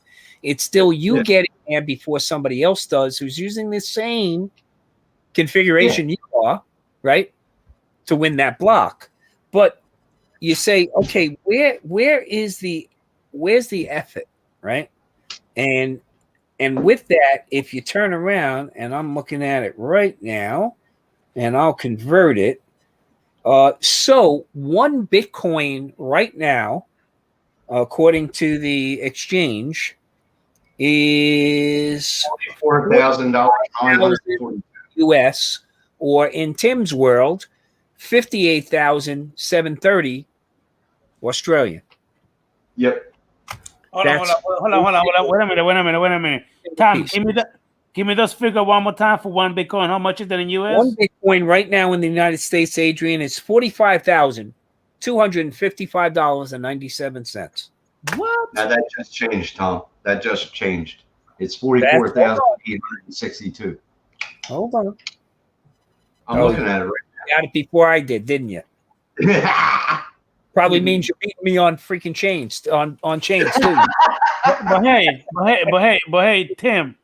You know one thing that I noticed? There's a couple of guys that I follow on time also. I follow them on YouTube. They play, you know what I mean, video games on YouTube, and some of them get a whole bunch of whatever you guys talking about. I don't mean one, man. They get. I heard this guy. One guy gave him like 300 and something bitcoins. So does that mean that one bitcoin equals 45, $1,000? Yeah. That means that person got that much money. Bitcoin is moving a lot of wealth around right now. He's a billionaire. Yeah. You know Elon Musk? Yes. Elon Musk just bought $300 million worth of Bitcoin. So if we translate that, why do you think it went from 22,000 to like up to 57,000? There you go. Elon Musk. Was it because of him? So that meant he's a whale on it now. Yeah, that's a lot of Bitcoin. Yes. Yeah, but realize what you're dealing with here is you're dealing with a 64-digit hexadecimal number that has to be arrived at, okay, and leveraged, and you know it's basically you have to have volume in order to really earn high. So, and again, that, like I said, if you go search it on YouTube, you can see a pretty good documentary about this mine on the Chinese mainland, where they just had these PCs just lining this entire factory building, 4 levels high, 4 floors high, and they were stacked 3 high, and probably 60 to 70 to a room. Their big problem was air conditioning, and the other problem was just keeping the power going. And then these PCs would burn out over time, and because there's not a lot of regulation, not like there is here in this country about electronic waste. They would just take these things and throw them right outside the factory building, to where they basically had almost a stack of these things that were almost 2 stories tall by that point. And they had been mining for only about 5 years out of that building. Tom, I had a warehouse. You know the warehouses for the freezers? Your walk-in warehouses? Yeah, the walk-in freezers. That's what I had. So I had all my GPUs in there. They were suspended. So it was just GPUs and all the wires coming off of them. So Right. they were cool all the way around. I hired a technician. He watched the code every day. He told me the sums every day. It was sent to me. And I had that. That's how I was running it. So I had a little business. Well, I had a business. I had my AVN. I had everything. But that's the way you do it. You got to think about a long run instead of a short term. Yes. Yeah. And I was making more than 1 Bitcoin a day. So it's how many you have. It's like anything. The more money you have, the more money you make. Sometimes you don't. Yeah. It depends. It's like the stock market. It's at 47, 44 now. It can go back down to 18,000. Like that. I got stocks too. And I got stocks and shit a long time ago, but I get most of my stuff off of crypto. And I pay heavily in taxes every year because of that. But that's my choice. What's his share, bro? Now, Tim, do you pay that in Australia, or do you have that in the US? Australia. I pay Australian taxes. Your taxes, okay, all right. I've been working here 20 years. I'm a permanent resident. I pay taxes in Australia. Okay. Yep. And mostly I gotta pay every year, but it's all right. Like last year would they consider that short-term capital gains, Tim? Because here in the US, man, short-term capital gains are paid through the nose. The thing is, about crypto, if you take out $25,000 or more and put it into your bank account, capital gains. Yeah, so that's that's a divestment. So Right. yeah. Exactly. Yeah. You got to pay over 25 and over. You got to pay taxes. During the dot bomb, basically, when the market really took a tumble, what happened was a lot of people were trading on margin, okay, and they were making some good money too. There was a lot of IPOs happening, and you could easily buy on margin. Now the problem with that is you can make some nice money, but if you take the profit, then you are going to get smacked by Uncle Sam. He's going to hit you with short-term capital gains, which is basically taking most of the money, right? So what you want to do is you want to hold on to it long enough that you're not paying that penalty for. But if the market takes a tumble before you hit that maturity level, somebody's asking for their money back, because buying on margin, you are borrowing money to make those investments. Okay? So you have to, you basically, when those margin calls come in, you got to pay the price. You got to pay the piper. And a lot of people took a bath because of the losses. I mean, I took a little tumble, but I bought everything straight out. Okay. Do you remember the crash that we had in 2008? Yeah, sure. That's the reason why Bitcoin was made, by a certain individual. I completely understand. That's the reason why he did it. What Bitcoin crypto is, peer-to-peer system between us, not the banks. The banks have nothing to fucking do with the Bitcoin or crypto. Hence the reason why we're trying to get this more out into the public. Eventually, one day, all over the world is not going to have, you're not going to have money no more. Hopefully. If we can look, it's starting to happen now. It's starting to become a cashless society. Now, there's problems with that, Tim. There's problems with a cashless society. The same problem that exists with the information age, okay? It's access. If everybody doesn't have access, then there is going to be some major social divides there, okay? So that's the thing that, we have to be careful of. I'm not a socialist, dude. I'm a capitalist, okay? Yeah. Okay, but still, if the social divide is too great, capitalism doesn't work. This is the point that people don't realize, okay? You have the haves and the have-nots and nobody in between. Dude, capitalism just gets destroyed as a result of that. Mm-hmm. Yeah. And to answer Lon, no, I never got into GameStop. But see, if I get into something, I make sure I make Robinhood, GameStop. Yeah. I make ROI right away. Okay. That's what I want to do. Like when I bought the Bitcoin, yes, I bought 5, and I got into it early. And then I got my return investment. What I paid on them Bitcoin, I took it out, put it in the bank, and said, fuck it, it's their money, let it sit. That's what I did. Now I got 2 Bitcoin left. I got Ethereum, I got Litecoin. Litecoin is up to about 180. And it's just, I know we need to keep cash, but if you, like you said, Stevie, yes, we do need to keep cash, yes. But if you take back $300 years ago, how currency was made by exchanging chickens for potatoes, potatoes for peppers. You got to evolve. How currency evolved from that. And now the day and age that we're into now, cryptocurrency, yes, there was bad shit with cryptocurrency. That's 10%. 90%, it's not bad. It's good. It's good for us. Well, again, like Stevie Bronx, Capture Life Connections is saying, you can't go cashless yet. Okay, here's the problem, right?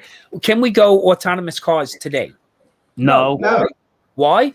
Because of non-autonomous cars. That's why we can't go autonomous cars. Okay, it'd be a simple thing if everything was electric. Well, it'd be a simple thing if we could be completely cashless and have solved all the problems that come with getting there. And we haven't even tried to solve those. Man, we're not even solving the simple shit. Okay, look. Okay, I'll answer. Lon said, "We'll see, Tim. Crypto is based on nothing, basically." No, crypto No, is based actually, on I dispute that. no, Line. no. Crypto is based on a peer-to-peer system. You don't have to pay for your banking transactions. You don't have to stand in line. You don't have to put your, you don't have to put your card into a machine. Well, you can if you want. It's crypto, but your money's there. Okay, hypothetically, Tom, you send me a check here in Australia. How long do I got to wait for that check to clear through ACH? Right. There you go. Peer-to-peer, baby. I have it in 5 minutes. It's instant, and that means the money is tradable that much quicker, and that money can make money that much quicker. So if you say that it's based on nothing, then explain to me why major governments are investing into cryptocurrency. Okay? I cannot wait for the day that the government gets the blockchain into their system. When they get the blockchain, the government cannot lie. UFOs we've had 20 years ago. Well, you write an email and you have blockchain in the government, that will be seen. You know what I mean? Well, it's Tim. So you hit on a point I don't think you realize there. Do you realize most cybersecurity now is leveraging, blockchaining as a form of anomaly testing, because remember in the hacker world, it's reacting quickly, closing those vulnerabilities before they're exploited, and there's blockchaining can be used in a lot of verticals. We're not just talking about cryptocurrency. So blockchaining is the backbone of cryptocurrency. It's real. It's real. So it's not vaporware. And it's being used. There were major companies. American Express is using blockchaining. Yes. Okay. Can I answer Lon? Go ahead. Lon. Go ahead. Lon said, what is underpinning crypto value? They were investing because they think they can money. Yes, they are. They're investing in because they know that they'll make money on it, and they know that it can. It's like a stock, Lon. You put money in stock, yeah? It can go up and down. Would you put your money in bonds? I got money in bonds. Did it make me money? Not a fucking. You invested in assumptions. What is the market? The market is an assumption of value, and the assumption changes, right? What was the classic, right? Don't assume because you make an ass out of you and me.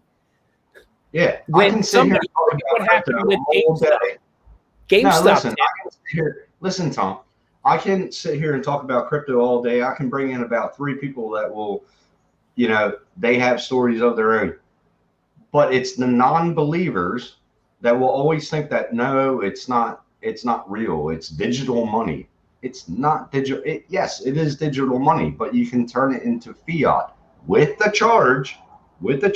There's always fee in something. There's always taxes on something. Yes, we all know that. So, hold on. Being tracked by the penny. That's a cashless world. Everything. Well, I got an answer for Stevie on that one. Yes, that's true, Steve. That's true. Stevie, there is a downside to that, bro. Think about how many husbands will not be able to buy that DJI FPV if that were the case. I like the way you put that, Tom. Okay. That was well said. Well, that's the truth. Lon, I got gold too. I bought in the gold 2 years ago. I thought it was just going to be shit. But gold started going up. And I like my investment in gold. So you know what I got investment in? I invested in a defined benefits program. I just got 40 years in on the job. So that's one of my investments right there. So my hope is to spend as much of that pension money as possible before somebody cashes my blockchain. Okay. Yeah, you ain't kidding. Guys, everybody in the chat, everybody would like for you guys to please go ahead and hit that thumbs up, hit the like button. I appreciate it. So far, I have 0 thumbs down, and I would like to keep it that way. And so you mentioned it? I know. I challenging people like that. Come on, man. I know, right? Adrian, just to change that.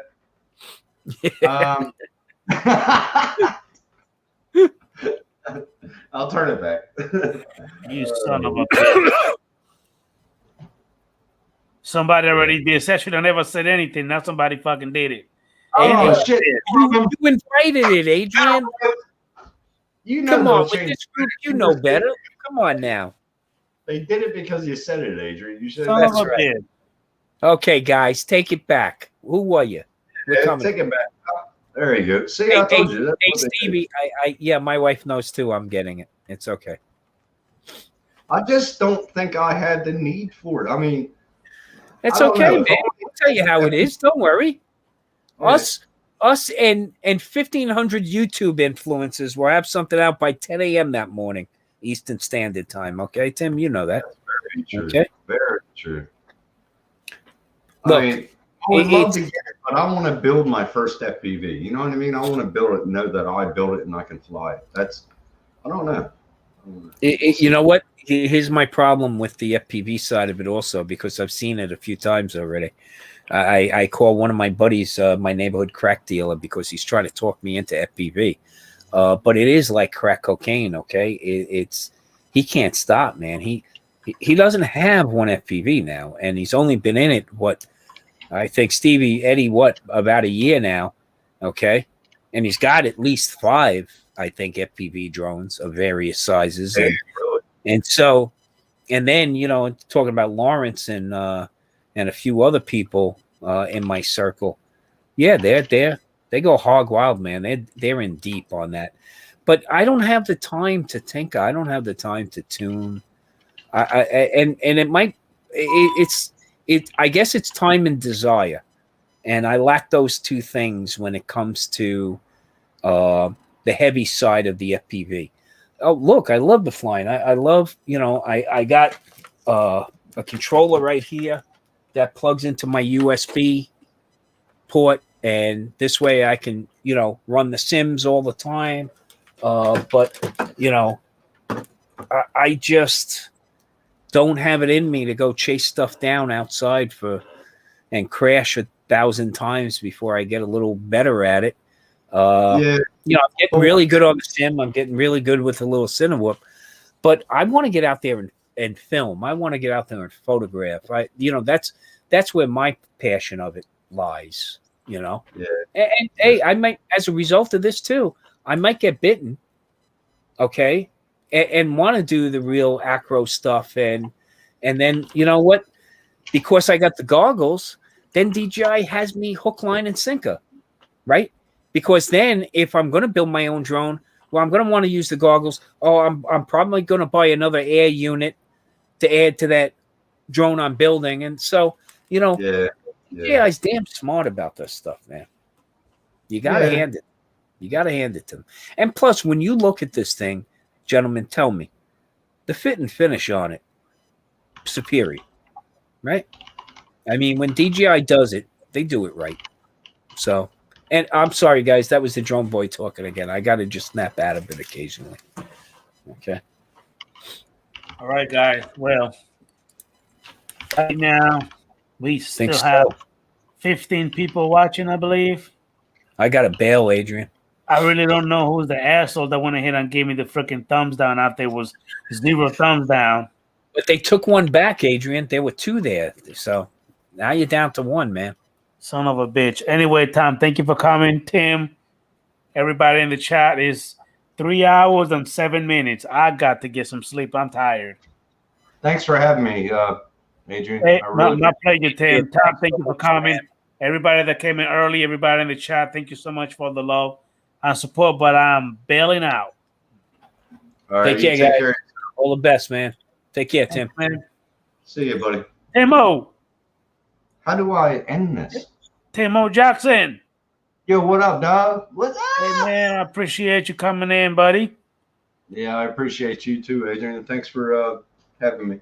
Hey, man, look, I learned a lot by you talking about this goddamn Bitcoin stuff. I didn't know what it was until you broke it down the way you did. I keep hearing about it, but I didn't know it was like you literally in about 30 minutes, 45 maybe. You're talking about it. I learned more than what people are actually out here talking about it, because I don't really hear shit about it. Yeah, if you ever want to learn it, just hit me up and I will teach you everything about it. As a matter of fact, just like I connected with Matt, I'm about to end the chat. Don't leave yet. I gotta give you something. Hold on. Anyway, everybody in the chat. Here. Huh? All right, go ahead. Everybody in the chat, thank you so much for coming in. Appreciate the love and support. Everybody that came in earlier, thank you so much. I'm about to go ahead and go. Be on the lookout for some videos that I'm about to put up. Hopefully, it will be done. Thank you so much. Good night, ladies and gentlemen. See you all later next weekend. Take care, everybody. Good night.